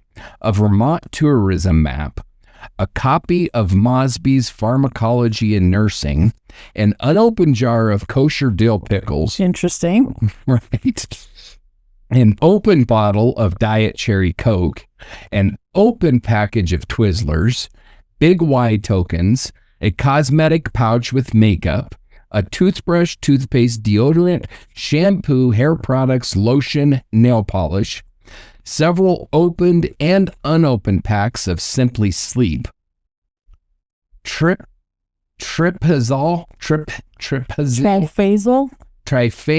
birth control with 4 pills missing, a Not Without Pearl book, multiple cassettes including U2 and in Led Zeppelin. She had good taste in music. A JVC portable CD player with 34 CDs, a photograph of her brother Curtis, a U.S. Military Academy patch, maps, road atlases, handwritten directions, a funnel, radiator fluid, tire gauge, fix-a-flat, rubbing compound, and other automotive supplies, and various pens, pencils, personal items, snacks, and toiletries. They specifically say the Twizzlers, the Coke, the pickles, but everything else is just snacks. Right. Okay. Yeah. All right. That's not the packing list of someone headed out for a brief breather. That's a personal catalog. Books, entertainment, hair products, snacks, medications, birth control, phone cards, even a photograph of her brother. Some items were for comfort, others for survival. What don't you see in that list? A phone, wallet, keys, or backpack. All of those were missing from the scene. And there's no indication those essential items were stolen. There was no broken windows, the car was locked, no blood was found, no signs of a struggle, no foreign DNA. The implication is clear. Maura left on foot, or more likely left the scene willingly in a vehicle with only her most vital belongings in hand. So let's talk about what happened next. The first real organized search didn't start until the following day, February 10th. But even then, it was limited in scope. Canine units picked up a scent trail that traveled east along Route 112 for about 100 yards and then abruptly ended. That suggests that Maura may have gotten into another vehicle, possibly one that she arranged in advance. What stands out is that police didn't canvass passing drivers. They didn't pull CCTV from nearby towns. Granted, there wasn't much to pull in 2004, and it didn't issue a BOLO for a second car. The assumption that she left on her own may have actually shut down the kind of investigative urgency needed to pursue other scenarios, even those consistent with a runaway. Over the next 2 weeks, the search expanded. Helicopters, dogs, volunteers, dive teams, but no sign of Maura. No clothing, no backpack, no footprints in the woods, No trail leading away. That absence of evidence, that vacuum, actually strengthens the case that she got into a car. Because if she walked, she likely would have left some trace. And that's the paradox. People who plan to disappear, truly disappear, don't usually walk into the woods in the middle of winter without gear. They get picked up, they take a ride, they vanish in a way that leaves others wondering if they were ever there. And across the nearly 2 decades that followed, despite tips, speculation, and advanced search methods, no verified trace of Maura or her belongings has ever been found. We also have the digital evidence. Maura's final computer activity included MapQuest searches for directions to the White Mountains, including Burlington and Stowe, Vermont. She also placed calls to the area lodging. At 12:55 p.m., she contacted a Bartlett, New Hampshire condo rental, and at 2:05 p.m., she dialed a lodging facility in Stowe, Vermont. At 3:40 p.m., she withdrew $280, nearly her entire bank balance, from an ATM. By 4 p.m., she had purchased alcohol at a nearby liquor store, and then she vanished.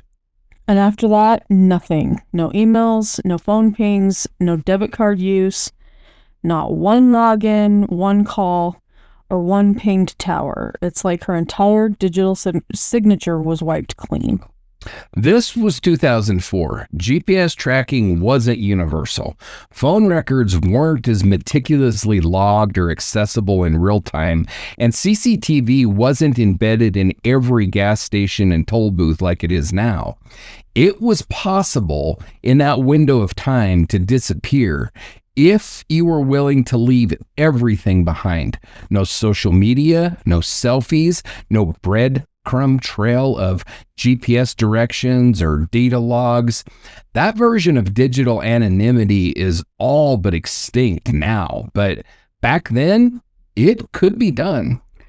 And it's worth noting, if she had help, if there really was a tandem driver, she could have gone far by sunrise. So now let's shift from the physical evidence to the psychological. Could Maura have done this? Could she have run? That's where the runaway theory still divides people, because on the surface, Maura was accomplished athlete, cadet, nursing student, but under the surface, she'd been disciplined at West Point for stealing makeup from Fort Knox, an honor code violation that led to her quiet transfer to UMass. She was on probation for credit card fraud. She'd just crashed her dad's car 2 days prior, causing over $8,000 to $10,000 in damage. And that February 5th call, whatever was said, left her sobbing at her security desk saying only, "My sister." We also know that she wrote an email to professors that Monday morning claiming that there was the family death, that there wasn't. The lie may have been a cover story to buy time, and she boxed up some of her belongings, took down wall art, left a printed email from Bill Rausch about relationship troubles in plain view. These don't feel like the actions of someone taking a short break. They suggest preparation, transition maybe. Add to that her personal style. People described her as private, self-contained. She didn't ask for help, didn't confide. If she was struggling, no one really knew how deep it went. The theory goes, maybe this was the ultimate escape valve, a fresh start in another region, another country, a new identity. We've seen it before. Elizabeth Greenwood's book, Playing Dead, documented how easy it was to disappear before the age of constant surveillance. And dipshit James Renner, in his controversial investigation, suggested Maura may have planned a new life to escape mounting pressures, academic, legal, emotional. Of course, for that to hold water, she has to stay gone. Through her mother's illness, through her family's grief, through years of searching and heartbreak. And that's the part that just doesn't sit right. Not just with her family, but with people like us who want this theory to be airtight, but find it full of contradiction. Still, it remains plausible, if only because nothing else is proven more likely. So what are we left with? A locked car, a vanished woman, a packed bag, a digital trail that stops on a Monday afternoon in February, and 2 decades of silence. Maybe she planned it perfectly. Maybe someone helped her disappear, or maybe this was a desperate act that unraveled into something darker. But if Maura Murray ran away, she did it with a precision that most of us couldn't even begin to fathom. And that's what makes this theory, controversial as it is, impossible to just fully dismiss. Next, we'll dig deeper. What would it have taken to pull off this escape? What psychological patterns match Maura's case? And are there others who've done it? Because when it comes to disappearing on purpose, some people make it look effortless. So we've walked through the timeline, we've dissected the forensics, we've explored the search efforts, psychological patterns, and police assumptions. Now we're going deeper. This segment is dedicated entirely to one of the most polarizing possibilities in Maura Murray's case, the idea that she chose to disappear. The runaway theory isn't just an internet rumor. It's a documented possibility, investigated by law enforcement in the early days, exploited by journalists like James Renner, and debated relentlessly in online forums, podcasts, documentaries, and Reddit threads for nearly 2 decades. We're not here to sensationalize it or to endorse it. We're here to break it down piece by piece as methodically and honestly as possible. And let's be clear, just because something is possible doesn't mean it's probable. Saying Maura might have chosen to leave isn't the same as saying that's what happened. This theory deserves scrutiny, not blind belief. We owe that to Maura, to her family, and to the facts. Right.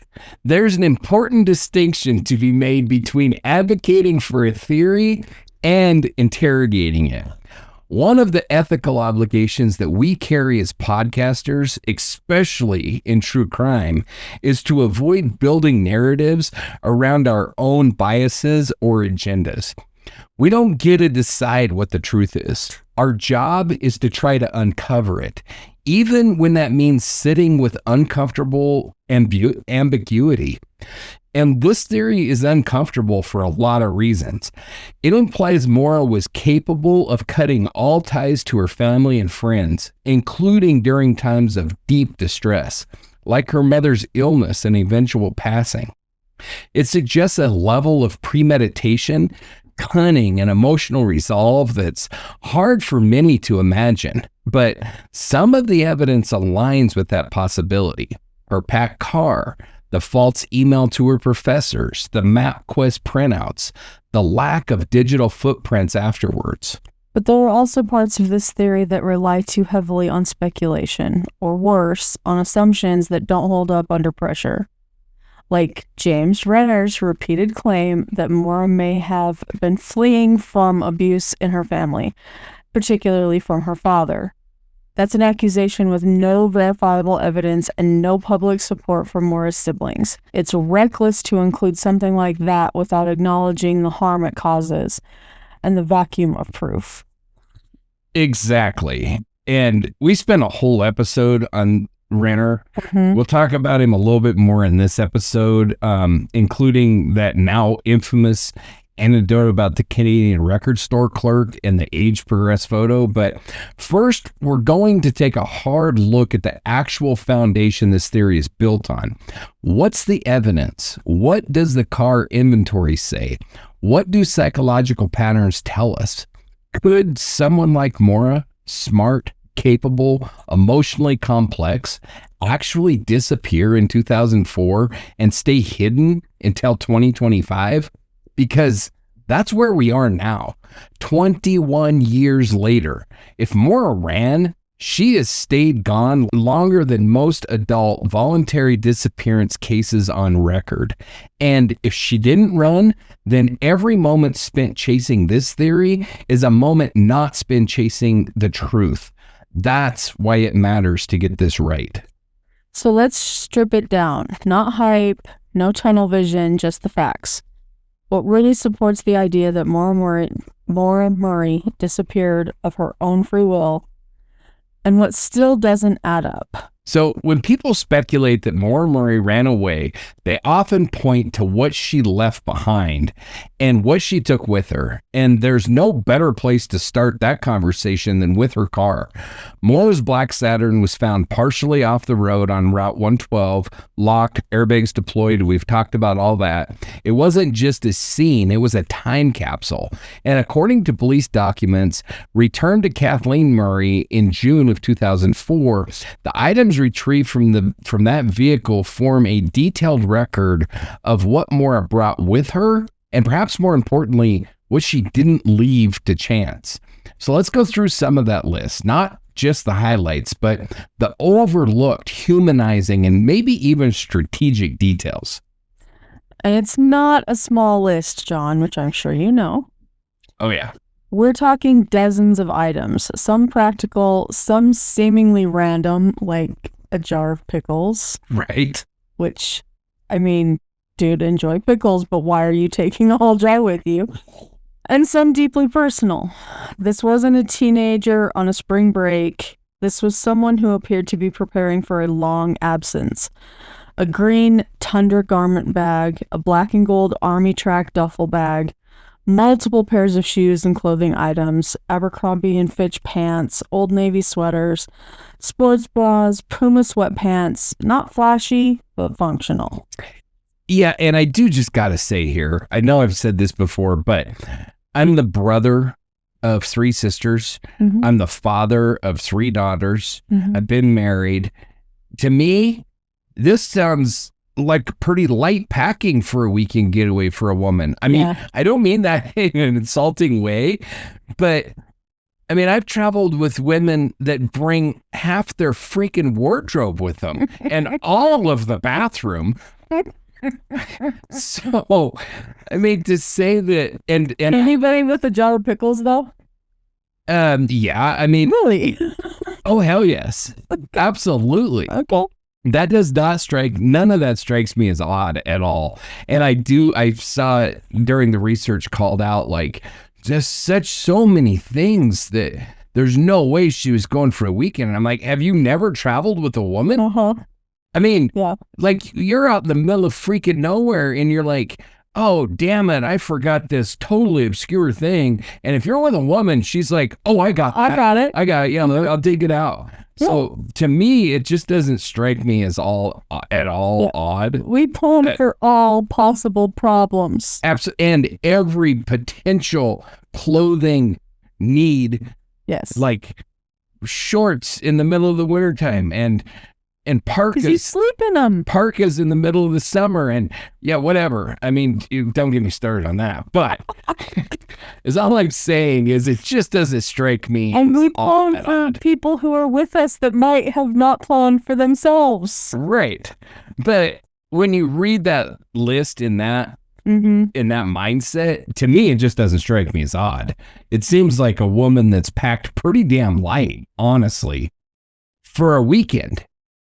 And unbelievably light for I'm leaving for the rest of my life. Yeah. Never coming back. 21 years at least. Yeah. So, but add to that list that you talked about a full lineup of hygiene products, Head and Shoulders shampoo, Herbal Essences shampoo, good, Got to Be Good and Bonbons products, a tube of Colgate, a travel toothbrush, deodorant, a razor, multiple body sprays, at least 1 pack of birth control pills, partially used with 4 pills missing. It's a level of preparation that maybe raises eyebrows. To me, it doesn't. But a lot of people have said, boy, that's a lot of stuff. It's not just an overnight trip. We're talking about enough hygiene and grooming products to last weeks, possibly longer.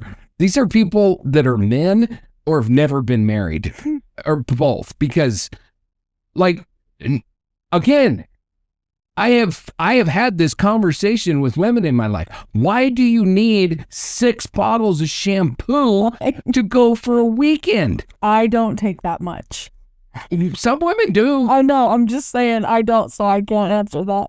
I mean, there's women that like will wash their hair with one kind of shampoo for this and another shampoo for that. Or that's true. I mean, none of this is that strange to me. And maybe it's just because I've been around women a lot in my life, but I'm always the one carrying the suitcase, and you pick it up and you're like, oh my God, I've got a hernia. Trip is canceled. Take me to the hospital.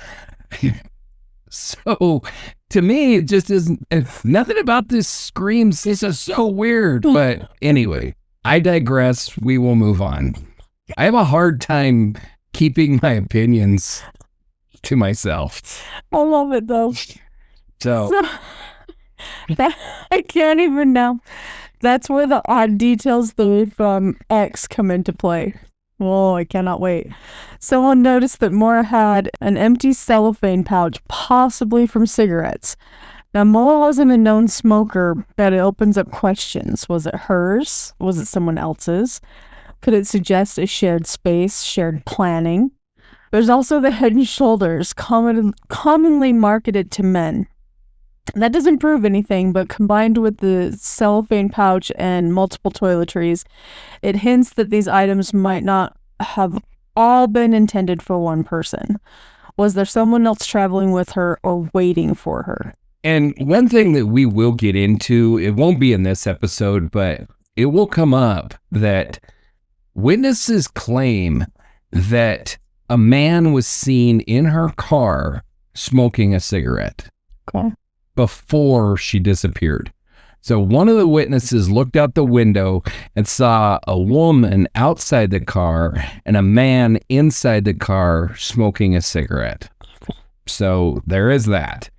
And then there's the practical gear: Fix-A-Flat, a Lumaseal, STP power steering fluid, a radiator funnel, a tire gauge, a magnetic can opener, multiple screwdrivers. These aren't luxury items. These are what someone takes when they expect to rely on themselves, when they might need to make repairs, open cans, or solve problems on the fly. But it also is something that a daughter would have in her car because her dad puts together a little kit in case something happens. Yep. So it doesn't, especially this daughter that wrecks her car all the time. Right. And you know, Fred really strikes me as just the kind of guy that would do something like this. I mean, he gave her the hint about sticking the rag in the tailpipe, and I could see him putting together a little bag of, you know, little tools and supplies to carry in her car. Yeah. I've taught all my kids that you carry tools in your vehicle with you in case you need something, in case something goes wrong. So yeah.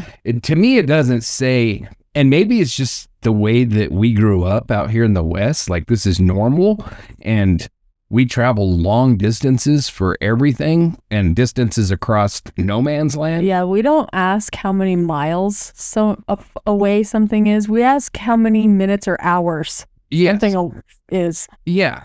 And so, you know, maybe this isn't really common to city dwellers. I don't know.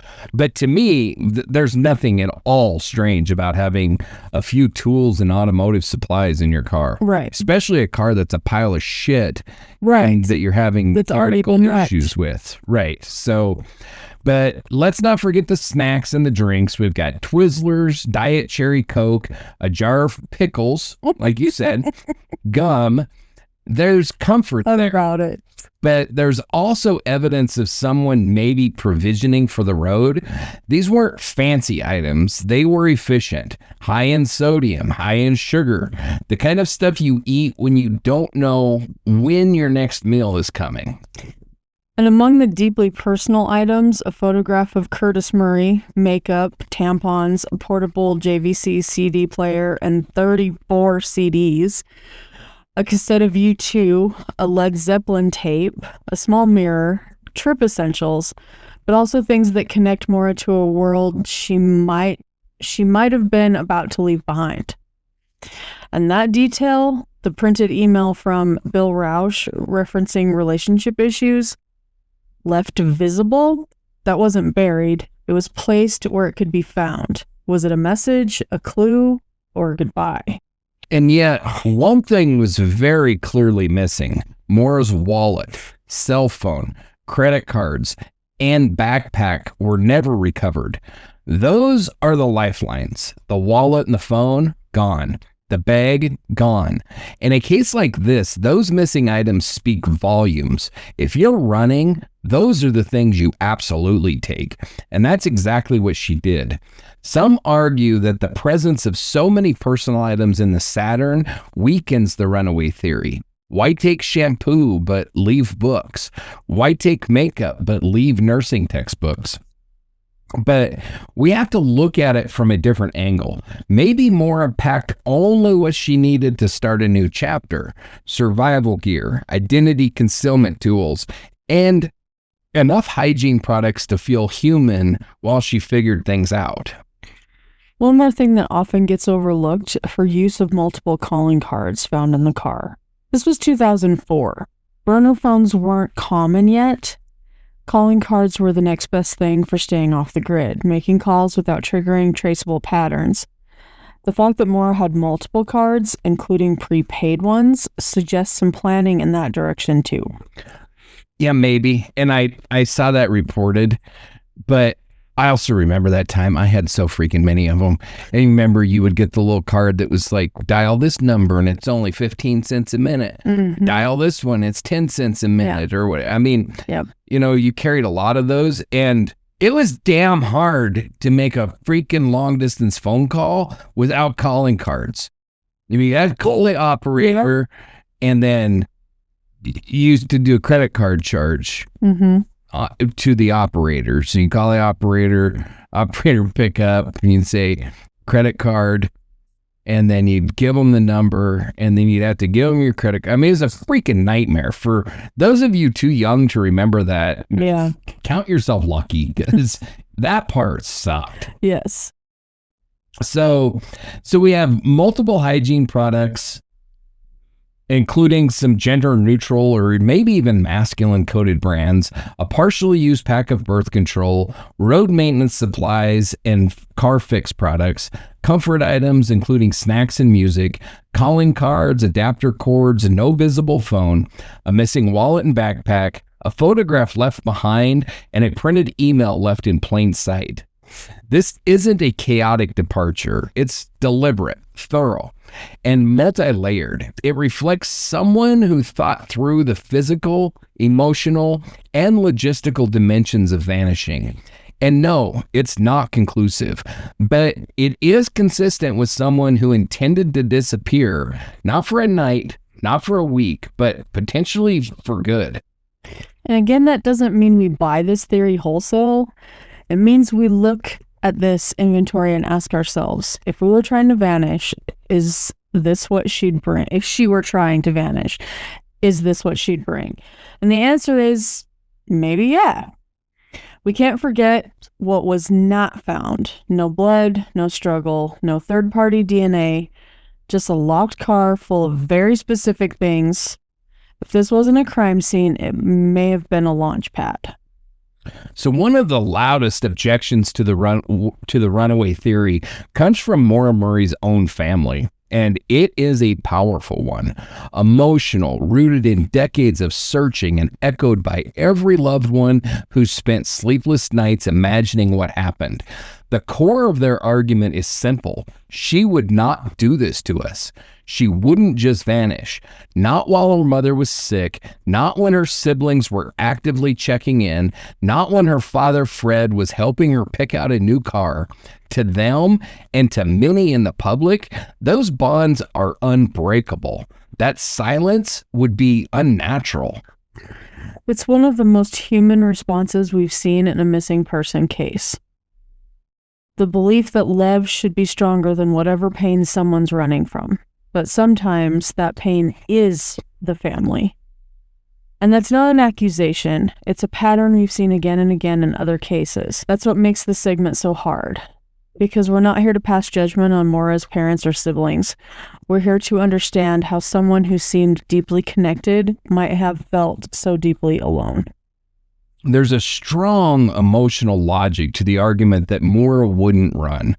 But the psychological literature and survivor accounts offer a more complicated truth. Many disappearances, especially among women in their teens and 20s, involve individuals who appear high functioning but are carrying an unbearable private burden. People who excel at suppressing emotion, who default to silence, who manage their world through perfectionism and control until the system breaks. In 2023, a Reddit thread resurfaced the possibility that Maura had experienced some form of emotional control within her family. Not abuse necessarily, but a household that prized high achievement and outward appearances. These claims weren't documented, but they echoed themes seen in similar cases. Several commenters described being from high-pressure families where failure wasn't an option. One user wrote, quote, "I didn't tell my parents I was depressed until I was 28. I thought disappointing them would be worse than dying." It's an anecdote, but one that aligns with broader patterns in forensic psychology.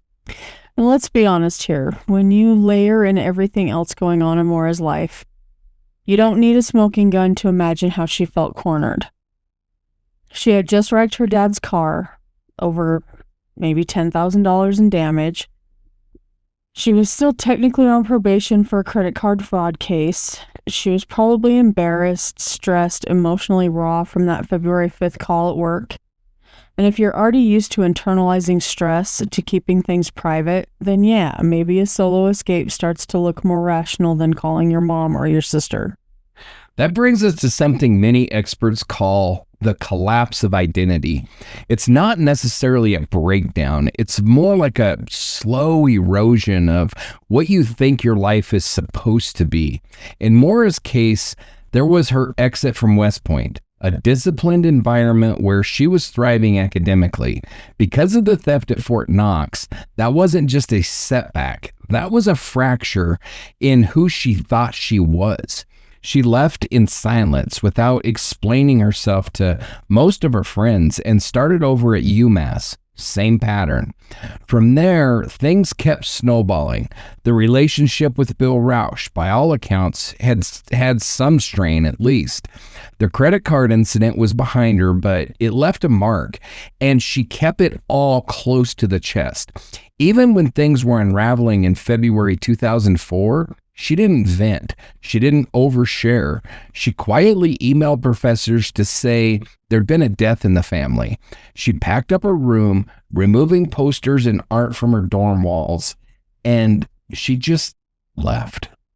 A lot of what we're describing tracks with voluntary disappearance profiles. And I know that phrase sounds clinical, but psychologists have been studying these types of vanishings for decades.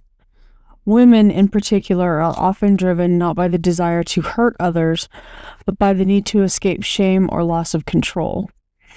A 2009 study published in Psychiatry, Psychology, and Law looked at cases where women staged disappearances or fled their lives.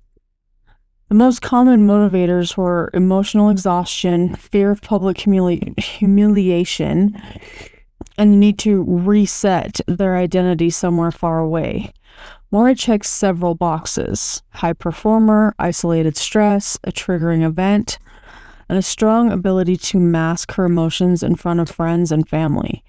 In fact, one roommate later said she had no idea anything was wrong. That silence is what makes the runaway theory compelling and infuriating. If she told no one, it means there was something she believed couldn't be spoken. And whether it was tied to her relationship, her future as a nurse, or something that we don't know, that speaks to emotional suppression, not selfishness. So let's acknowledge something else. When someone disappears and they don't come back, it's tempting to frame that as a failure of love, but it might be a failure of belief. belief that things can get better, belief that people will understand, and belief that the world still has room for you, even if you've messed up. And here's something chilling. Studies of people who've disappeared and then returned or were found reveal that most never planned to stay gone forever. Some just wanted to escape the pressure cooker. Others thought a few days away would help, but once the world moved on and the news picked up their story, or guilt piled up. They felt like they couldn't come back and that they were too far gone. That could have happened to Maura. If she did leave with the intention to return, maybe that window closed quickly. The longer she stayed gone, the harder it would have been to explain, especially if she was ashamed or afraid of consequences. The psychology of disappearance doesn't exist in a vacuum.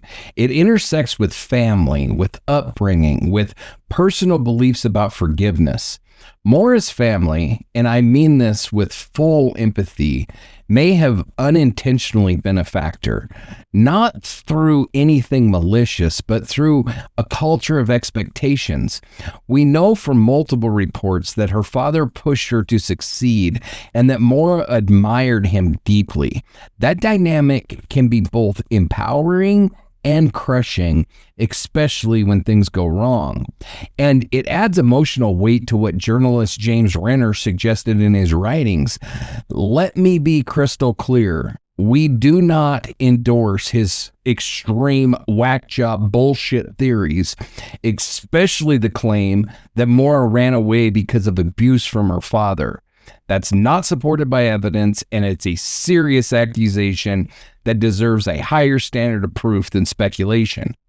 But what Renner got right, at least in terms of psychological plausibility, is that Maura may have felt trapped between who she was and who everyone else expected her to be. That's why the silence isn't just eerie. It might have been protective. If she believed no one would understand or that she couldn't survive another failure, then disappearing could have seemed like mercy, like relief. Not from the people she loved, but from the pressure to be perfect for them. And that's the paradox that we're left with. If Maura did run away, it's likely because she felt she couldn't stay, not because she didn't love her family. In fact, it may have been precisely because she loved them that she couldn't bear to disappoint them any further.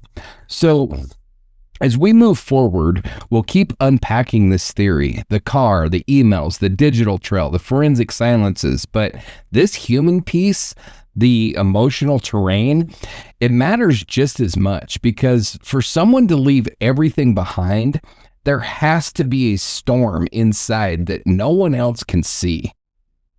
It's easy to forget now. 2 decades into a world of smartphones, biometric security, AI facial recognition, and 24/7 digital surveillance, that Maura Murray disappeared in 2004. That's a critical detail in any conversation about whether she could have successfully vanished by choice, because if she did walk away, she did it at the tail end of the last era when you could. Before everything you touched left a trail, before disappearing required navigating algorithms and camera grids and IRS databases. And there's a precedent for it. Multiple cases before and even shortly after Maura's disappearance show that walking away, even without a perfect plan, was not only possible, but sometimes frighteningly easy. Right. And if you're under 30, it might sound like science fiction, but back in 2004, you could board a Greyhound bus with cash and no ID, rent a room with only a name and a smile. You didn't need a social media footprint to function socially. You could go off the grid without raising instant red flags. So let's talk about a few examples. Probably the most frequently cited is Brooke Henson, a young woman from South Carolina who went missing in 1999. Years later, someone using her identity resurfaced. not because Brooke had returned, but because another woman had stolen her identity to start a new life. That imposter applied to Columbia University under Brooke's name. It wasn't until a background check flagged the inconsistency that anyone caught on. In the years before that, she'd worked jobs, filed taxes, and passed as a completely different person. The real Brooke, still missing. What that case shows is the systemic loopholes that existed in identity verification. Maura didn't need to become someone else. She just needed to disappear as herself before the system could notice. And then there's Elizabeth Greenwood. In 2004, she wasn't a missing person, but years later, she staged her own disappearance as part of a book project. She wanted to know, could you fake your own death in a modern world? The answer, surprisingly, was yes. She flew to the Philippines, paid a fixer, forged death paperwork, and came back with a certificate saying she died in a car accident. She later wrote about the process in her book, Playing Dead, and it showed how, even well into the 2010s, with money, guts, and the right timing, you could disappear. Greenwood's experiment draws a direct line to what Maura might have done, though without the death certificate. She may not have wanted to fake a death so much as to erase her current life. And unlike someone staging insurance fraud or trying to escape law enforcement, Maura had relatively little to fear from authorities. That made her less likely to be pursued aggressively and more likely to be written off as a voluntary disappearance, which is exactly what happened. And of course, we can't talk about case comparisons without bringing up Tanya Ryder. Though her case flips the theory. Tanya went missing in Washington State in 2007, and it took 8 days for police to begin a proper search because they thought she'd ran away voluntarily. The truth? She'd been trapped in her car after a crash the entire time, and alive for it. She was finally rescued, barely clinging to life. The case showed just how dangerous it is when authorities assume someone left willingly. That assumption that a young woman has left to escape her life becomes a self-fulfilling prophecy. Resources dry up, leads go cold, and it makes someone like Maura all the more vulnerable, whether she was trying to vanish or needed help. Which brings us back to the moment in history. In 2004, surveillance infrastructure was limited. New Hampshire had no traffic cameras on Route 112. The local bus systems didn't log passenger manifests. Border crossings into Canada weren't tracked as rigorously as they are today. There was no Real ID Act yet. Even Social Security tracking was primitive. That's crucial. It means that if Maura planned to vanish, or even if she just made the decision impulsively, she had an unusually good chance of succeeding, at least in the short term. There were no alerts going to national travel agencies, no integration of license plate readers, no GPS logs from cell towers beyond rudimentary triangulation. And most cell phones, they didn't even have GPS. Right. Maura's Sprint cell phone, if she had it with her, wouldn't have been pinging towers in the way we think about today. The data just didn't exist or wasn't retained. Even the banks were slow to respond. Her debit card had one final transaction at an ATM, $280 withdrawn in cash. After that, nothing, no digital footprint. And the silence in 2004 didn't mean the same thing that it means today. You could survive without being traceable. There wasn't this expectation of constant connectivity. No Find My iPhone, no Instagram check-ins. You could disappear and people would just wait for a phone call. And if the call never came, they had nothing to go on. That's why so many people cite the era itself as a kind of accomplice to Maura's disappearance. If she ran, she picked the right moment, and the world, technologically speaking, wasn't built to stop her. It's one of the biggest what-ifs in this entire case. What if Maura had waited even 6 months? What if cameras had been installed, or digital toll passes had been mandatory? What if you had to swipe a license or passport at a hotel? There are so many modern day tools that could have tracked her, but they just didn't exist yet. So our buddy James Renner, who's done years of work on Maura's case, has leaned very hard into this point. He's proposed that Maura may have traveled with a tandem driver, possibly a friend, a stranger, or someone she met online, and that together they coordinated her exit. He cited an incident involving a record store clerk in Canada who believed she saw Maura years after her disappearance. The woman initially identified her from a photograph, but when shown an age-progressed image, a more realistic depiction of what Maura would have looked like at that point, she said that it was definitely not the same person. That kind of near miss can be maddening. It's just plausible enough to make you hope, but not strong enough to close the case. Yeah, and after the last episode, you all know how I feel about James Renner. A little bit. Yeah, you ought to. And, like the record store thing, I think was absolute dishonesty. You don't go up there, and it could have just been he not knowing what the hell he's doing, because, he's not any kind of investigator or anything. So maybe he just was dumb. I don't know. But you don't... It's the nicest thing you've said about him. You don't go with a picture, 15, 20 years after somebody disappeared. You don't go with a picture of what they look like back then and say, have you seen this person? Unless you're completely out of your mind, there can't be an expectation that somebody's going to look at that picture and say, oh, yeah, I remember 25 years ago, this person walked into my, you've got to go with something that's at least the best guess of what this person looks like now. Yeah. And he didn't. Yeah. And as soon as they contacted this clerk with a photograph that was age progressed, she said, no, not only was that not her, if I would have been showing this photo, I never would have said it was her. Oh, gotcha. And let's be honest, Maura is not an unusual, and I'm not the one that's making this up, actually. It was the guys from the Missing Maura podcast that really said this, and they get full credit for it, but she was not an unusual looking girl. Like they said, you could probably go down the street and find 10 girls that look like her. Cute young girls with dimples when they smile. That's Maura Murray.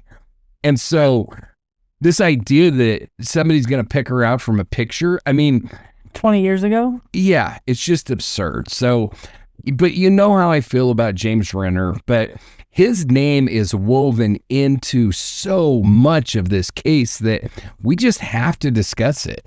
Renner's theory, while provocative, also includes claims that have sparked deep criticism. Like we said, he suggested with absolutely zero evidence that she was fleeing her abusive father.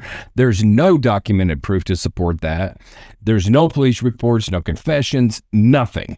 So, but we can't leave his name out of the story as much as I would like to, because the guy has done a shit ton of investigation into this story. We cannot say that he hasn't done the legwork, because he has. Yeah. And he's one of the ones that's probably done the most investigation into this. And so I think it's irresponsible to just throw out everything that he says, because some of what he says is bullshit. There could be some kernels of truth to some of this too. So that's that. So it's hard to overstate how much the world has changed since Maura Murray vanished in 2004. It's hard to even believe that how much this world has changed in the last 20 years. It's insane. In terms of personal privacy, digital surveillance, and our relationship to data, it's a completely different universe. If Maura disappeared today, 20 years later, could she do it in the same way? Could anyone?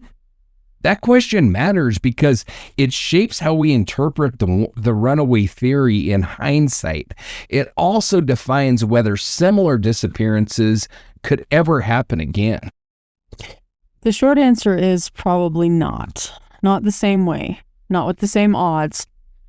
Today you leave a trace even when you don't try to. Disappearing now requires a level of sophistication, tech avoidance, and sheer luck that most people just don't have. In 2025, the system is always watching, sometimes even when we don't know it. So let's break it down. In 2004, Maura had a Sprint cell phone with no GPS. She used MapQuest printouts to plan routes, withdrew cash from an ATM that had no exterior surveillance camera, and drove a car that couldn't be tracked remotely. That's not science fiction, it's just 2004. But fast forward to today, let's say Maura was alive and trying to disappear now. She'd be facing a minefield. Yeah, start with cell phones. Every modern phone logs GPS data constantly, even in airplane mode depending on device settings. Apps track behavior, location, spending, motion, even who you're near. If Maura had an iPhone, Apple's Find My network could still ping her location using other devices nearby. Even if she ditched her phone, nearby cameras would pick up her face. Exactly. Facial recognition systems are embedded in everything from street cameras to retail stores to public transportation. Some major cities have police integrated license plate readers that can scan thousands of cars per minute. If Maura had a new vehicle, it would be digitally connected through like OnStar or Uconnect or similar platforms, transmitting location data back to the manufacturer or insurance companies. Even walking down a remote road today might not offer the same anonymity. Private security cameras, dash cams, and drones capture footage across places that used to be dark zones. And that's just the hardware. The digital trail is worse. Want to pay for a hotel room? Even if you use cash, most places require a photo ID. And many scan it straight into a central system. Want to apply for work? That's a background check, social security verification, and facial ID in the payroll system. Even renting under the table can trigger red flags if your name is associated with a credit check or utilities registration. There's also the psychology of the internet. In 2004, you could walk away from your life and no one would say, wait, why didn't she post anything on Instagram? Social silence was normal. Today, if you vanish from text threads, dating apps, social media, it immediately raises alarms, which is why I don't social media. I don't want nobody knowing my shit. And if I want to disappear, ain't nobody saying John ain't posted, because they'll be saying John ain't posted in like the last, I don't know. It's probably been. But you share the dark dialogue posts now. I share the dark dialogue posts, but as far as like posting, I don't know.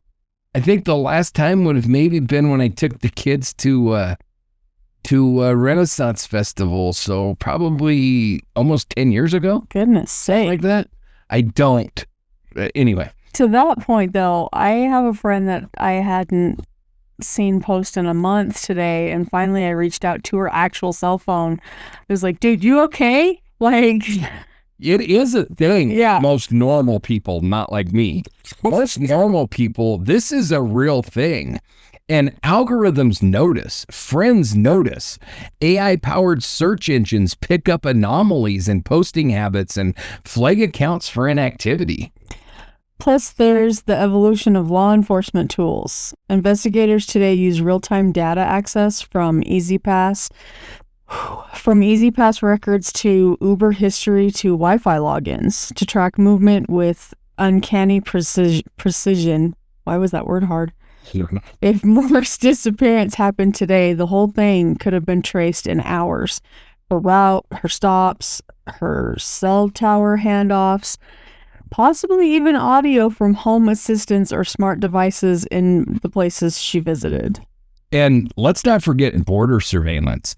In 2004, Maura could have crossed into Canada without a passport, without much of anything, really.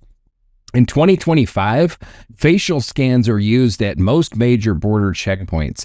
RFID chipped IDs are required, and cameras track foot traffic, not just vehicles.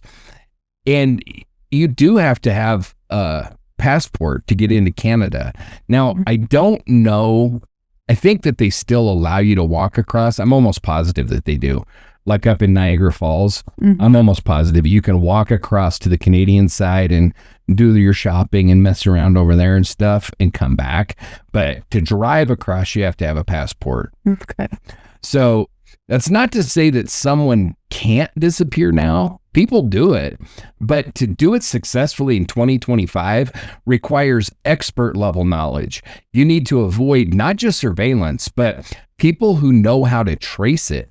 You need cash sources, transportation that's off grid, no digital communication, and above all, you need to never make a mistake.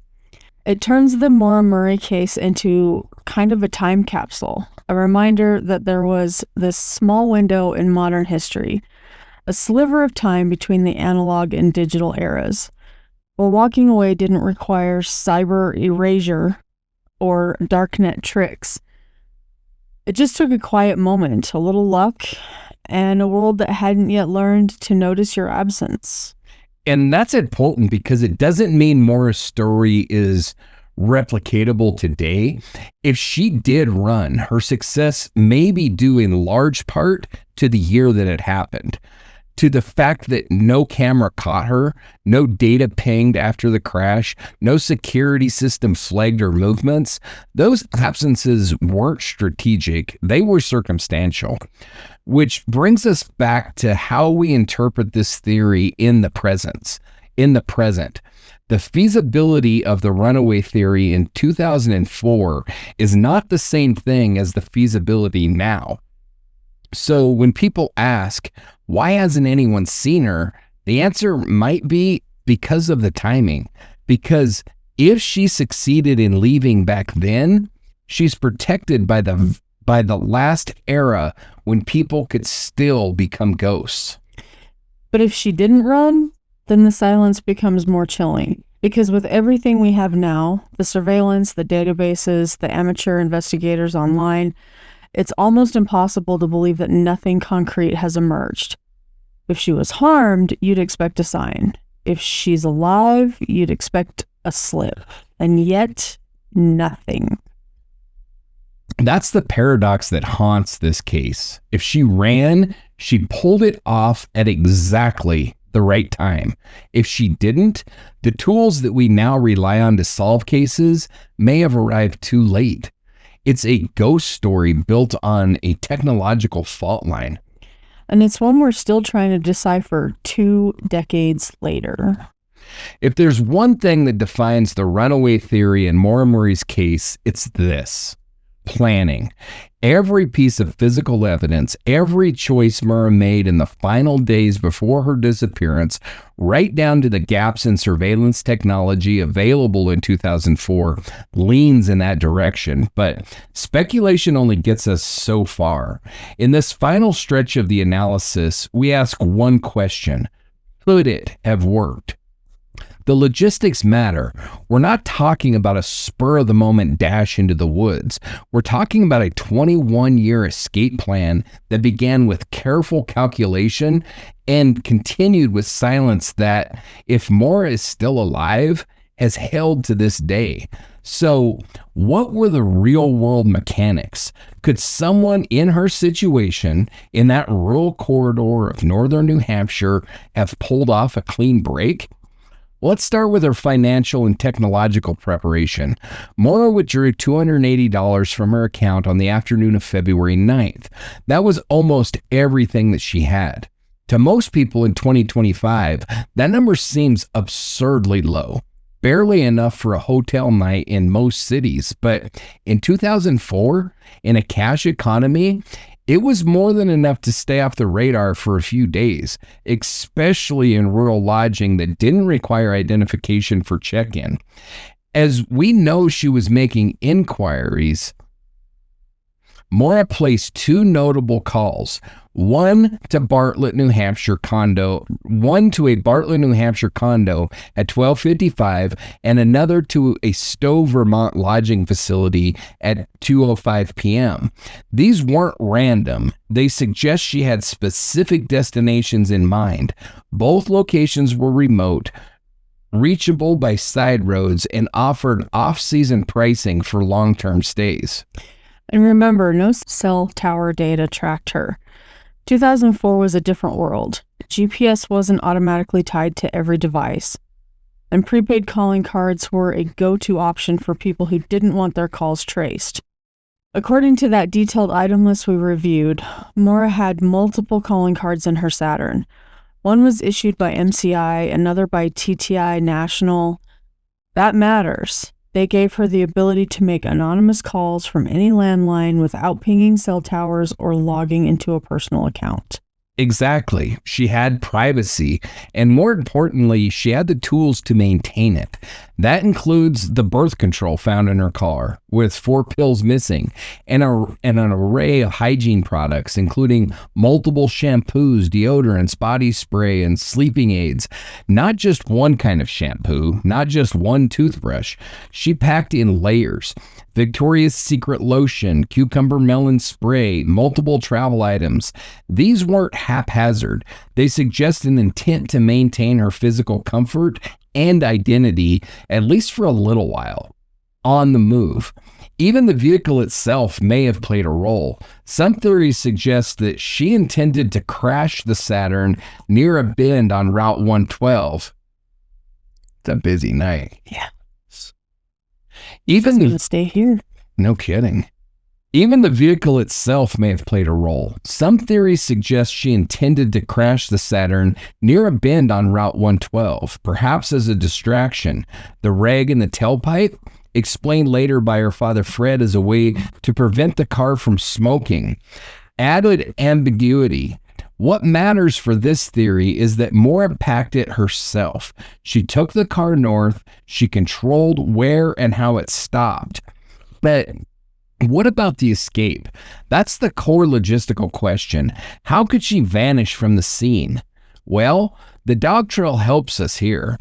A canine search led from the Saturn east along Route 112, then abruptly ended 100 yards away. No scent into the woods, no blood, no body, no struggle. That's textbook pickup zone. If she had a tandem driver, someone that she coordinated with in advance, this would have been the meet point. A place with no cameras, no witnesses, no street lights, a perfect gap. Now, critics say there's no proof of a second car was ever there, but no tire impressions, no confirmed sightings, and that's true. But the failure to canvass the area extensively for passing vehicles, the lack of roadblocks, the absence of security footage from local businesses left that door wide open. If she got in a car at 7:30 that night and headed west or north, there'd be no way to trace her. Especially not in Canada. Let's talk about that, because back in 2004, passports weren't required to cross into Canada. That didn't change until 2007. At the time, all she would have needed was a driver's license or even a student ID in many locations. Border patrol between Vermont and Quebec was relaxed, to say the least. If she wanted to vanish internationally, that was one of the best spots in the U.S. to do it. That possibility was floated by Renner in 2006 when he claimed a record store clerk that we already talked about had seen her out there. That lead went cold because it was bullshit for the reasons I already said, but Renner didn't stop there. He also claimed, without evidence, that Maura was running from her abusive father, which is, again, absolute bullshit, but we've already covered enough about that douchebag, so we move on. It crossed a line, and in hindsight, that kind of speculation distracts from the real question. Could Maura Murray have vanished by design? And would 2004 have allowed it? In a way, 2025 never could. Of course, if the runaway theory held up perfectly, this case might not still haunt so many people. The cracks in the idea are just as important as the support beams, and that's where we need to shift our focus, because for every piece of evidence that points toward planning, there's a human counterweight: the grief of a family left behind, the strain of silence, and the very real pain caused by speculation that's gone too far. This theory that Maura ran away isn't just controversial because it's unconventional. It's controversial because of what it implies. It asks us to believe that a bright, driven, loyal young woman could disappear into the night and never call home again. That she could hear about her mother's worsening cancer and say nothing. That she could watch the search efforts grow nationwide, see her sister Julie speak to the press, witness her father Fred organize search parties without ever reaching out. And that's the first major challenge in the runaway theory: the absence of any confirmed sightings. Not one bank withdrawal, no confirmed photos, no video footage, no credible employment records. In the 21 years since she vanished, the only reported sighting that gained any traction was that Canadian record store incident. And that, as we said earlier, fell apart when the witness saw the age-progressed photo and recanted. Whatever happened to Maura, she didn't leave a breadcrumb trail. And for many, that's not proof of success. It's proof that she did not leave voluntarily. Then there's the emotional argument, the one we can't quantify. The one you hear in Fred Murray's voice during interviews or in the eyes of Maura's siblings when they talk about her. The family has said repeatedly, she wouldn't do this. She was close to her mother, she checked in often with friends and relatives, and she had future plans: school, nursing, a new car. Her dorm wasn't emptied out, it was just tidy. Her personal items weren't disposed of. They were still there. So many clues that she planned to come back. Or maybe they just seem like clues. That's the hard part. The longer this case has stayed open, the more our interpretations shift. In 2004, most missing adults were assumed to have vanished voluntarily unless proven otherwise. Today, the pendulum, luckily, has begun to swing in the other direction, and we tend to assume danger or foul play unless we see direct evidence of planning.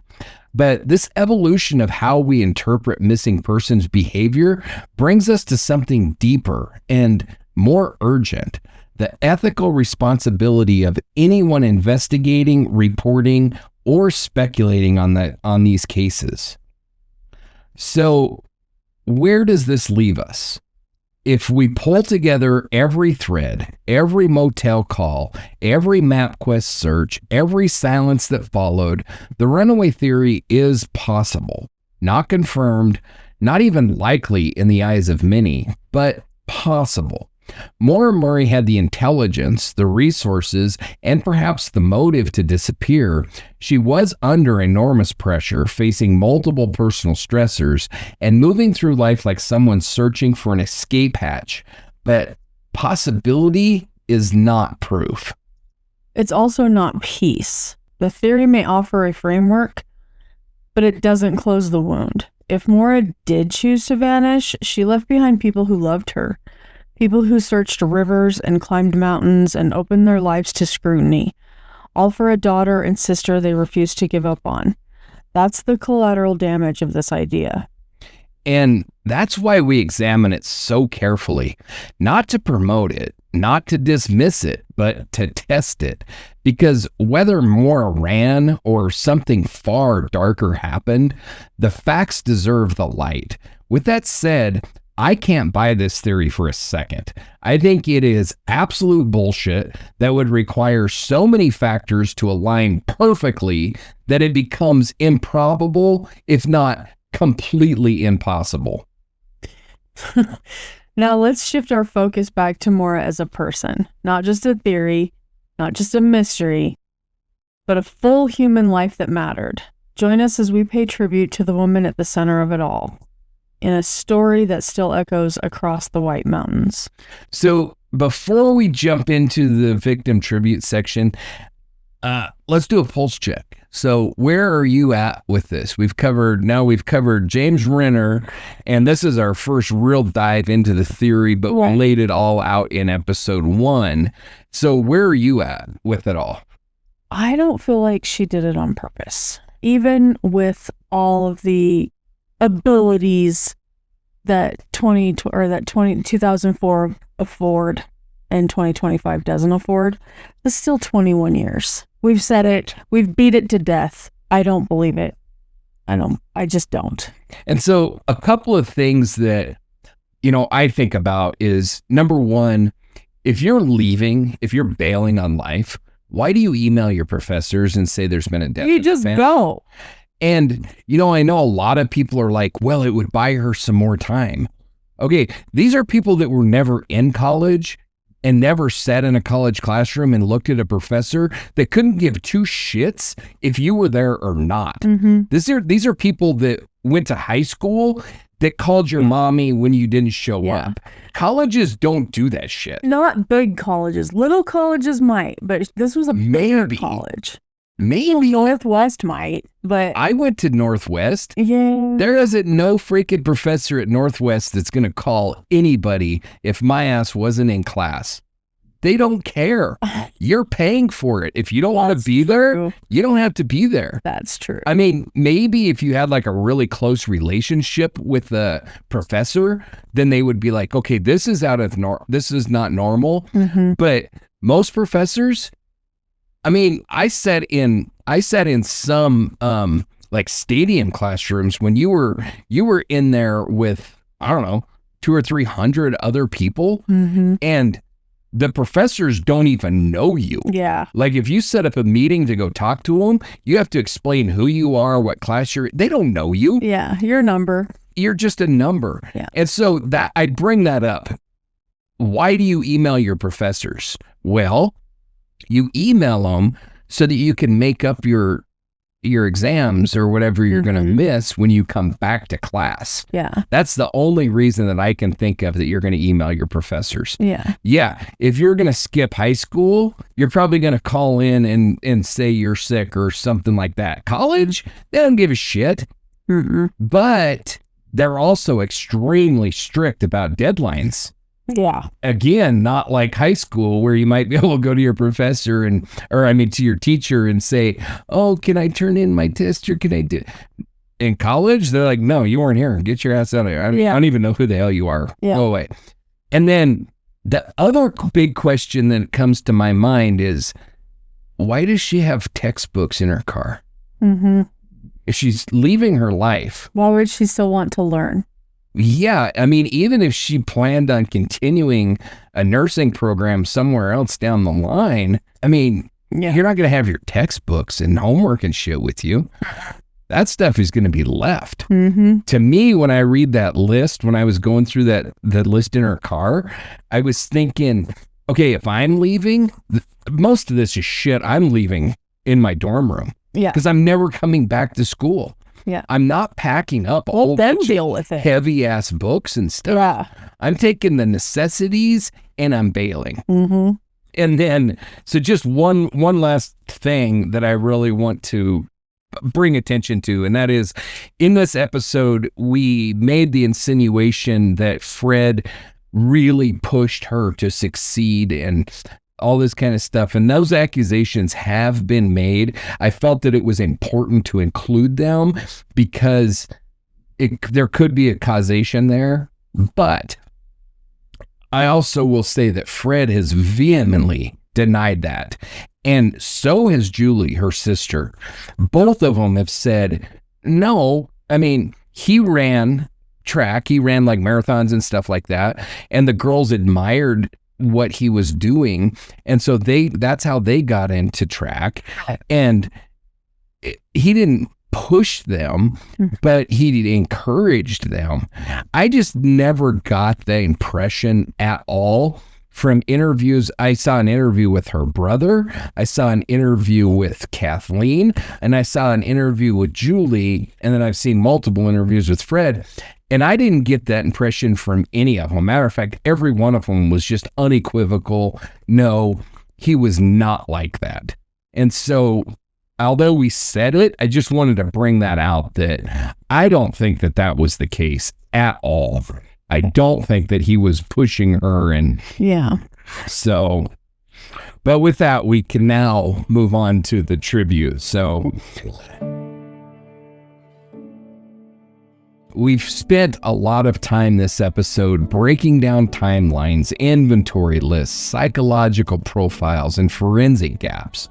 We've examined the theory, counter theory, and all the uncomfortable space in between. But here, at the end of this chapter, we return to what should have always been at the center of this story, Maura Murray herself. Maura wasn't just the subject of Reddit threads or the focus of online documentaries. She wasn't just a silhouette in a blurry photograph or the name attached to half a dozen theories. She was a daughter, a sister, a student, and an athlete. She was a young woman standing at the edge of adulthood, trying to build a life, even as the weight of stress and uncertainty threatened to pull her under. Born May 4th, 1982, Maura was the fourth of 5 children raised in Hanson, Massachusetts.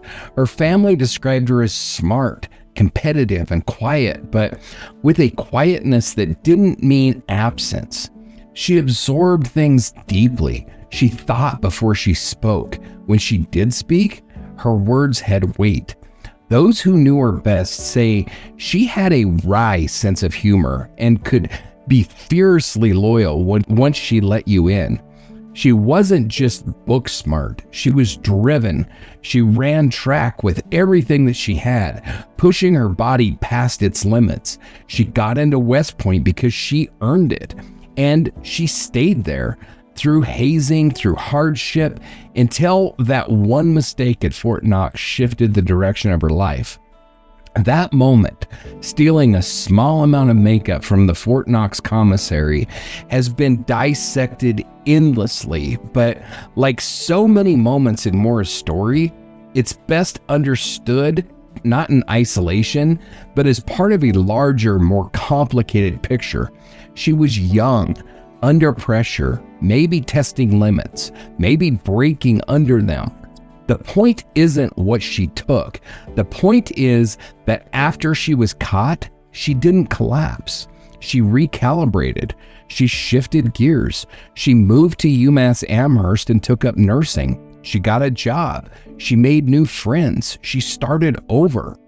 That ability to start over, the resilience it takes to begin again, is something we often overlook when we tell stories about missing people. We focus on the moment that they vanished, the phone call not answered, the car left behind, but long before that moment, there is often a pattern of reinvention. And Maura, like many young adults finding their way, was no stranger to reinvention. We've talked about the challenges she faced in the months leading up to February 2004, the accident with her father's car, the stress of nursing clinicals, the call that left her in tears on February 5th, the probation over the credit card charges, the MapQuest printouts, the emails, the dorm room that looked packed, ready. But we've also talked about her strength, her discipline, her ability to compartmentalize. That same discipline that helped her become a standout runner and a cadet at West Point might also have been the same internal structure that held everything in, that kept her pain sealed behind a composed exterior. She was struggling, she was trying, and maybe she was planning something we still don't fully understand. Here's what we do know. Maura had a life. She had people who loved her. Her father Fred searched for her in the woods. Her sister Julie became an advocate, keeping her name in the press and fighting for answers. Her friends never stopped asking what happened. For them, she wasn't a case. She was family. And whether she ran or didn't, whether she made it far or not far at all, none of that changes the fact that someone is missing. That there is a hole in a family, that a chair sat empty at her mother's funeral, that years have passed, and in all that time, there has been no confirmation, no sighting, and no return. Maura should have had more time to stumble, time to get back up, time to be young and wild and messy and human, time to love someone, time to forgive herself, time to call home, time to say, I'm all right, I just needed space. Or maybe time to say, I'm not okay, please help. That is the tragedy. No matter what theory you believe, that whatever she needed in that moment, space, escape, understanding, protection, she had to go looking for it alone. That's where somewhere between the school hallways and the snowy woods of New Hampshire, a young woman disappeared, not just from public eye, but from her own future.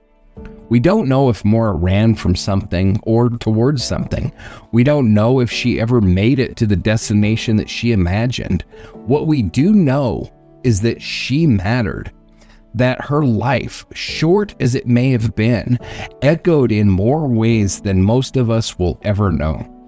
When we say her name, we aren't just invoking a case file. We're invoking a person. One with fears, dreams, and flaws. One who deserved better than to become a question mark. So tonight, we pause, not on the theory board, but on the human story. We pause to honor Maura, not the missing woman, but the whole woman. Not the cold case, but the bright, complicated, striving soul who vanished too soon. We'll be back next week with a new episode digging into another possible theory in her disappearance. But for now, we leave you with this. Maura Murray was loved. Maura Murray was real. And until we know what happened, until we have truth, not theory, we will keep her memory alive, not just as a mystery, but as a woman who mattered.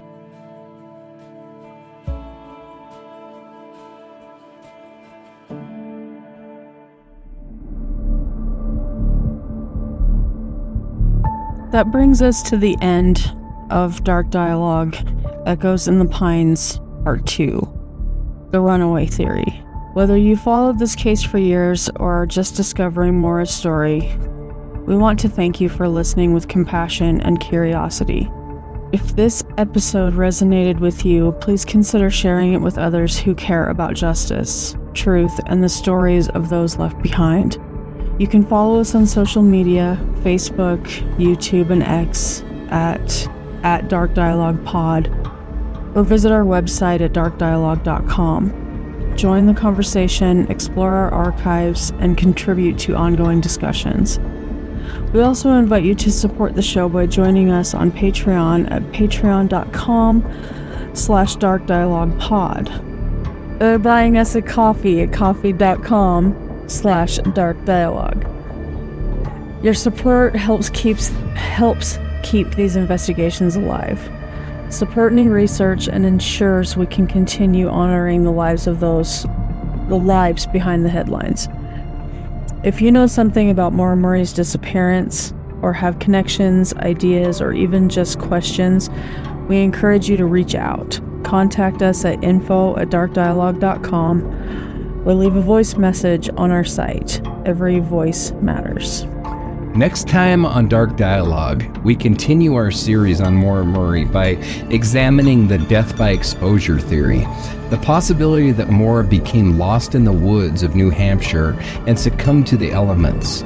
It's one of the oldest and simplest explanations, but also one of the hardest to confirm. As always, we approach it not to prove anything, but to uncover the most complete truth that we can. Until then, Hold your loved ones close. Trust the evidence, and remember that silence doesn't mean absence.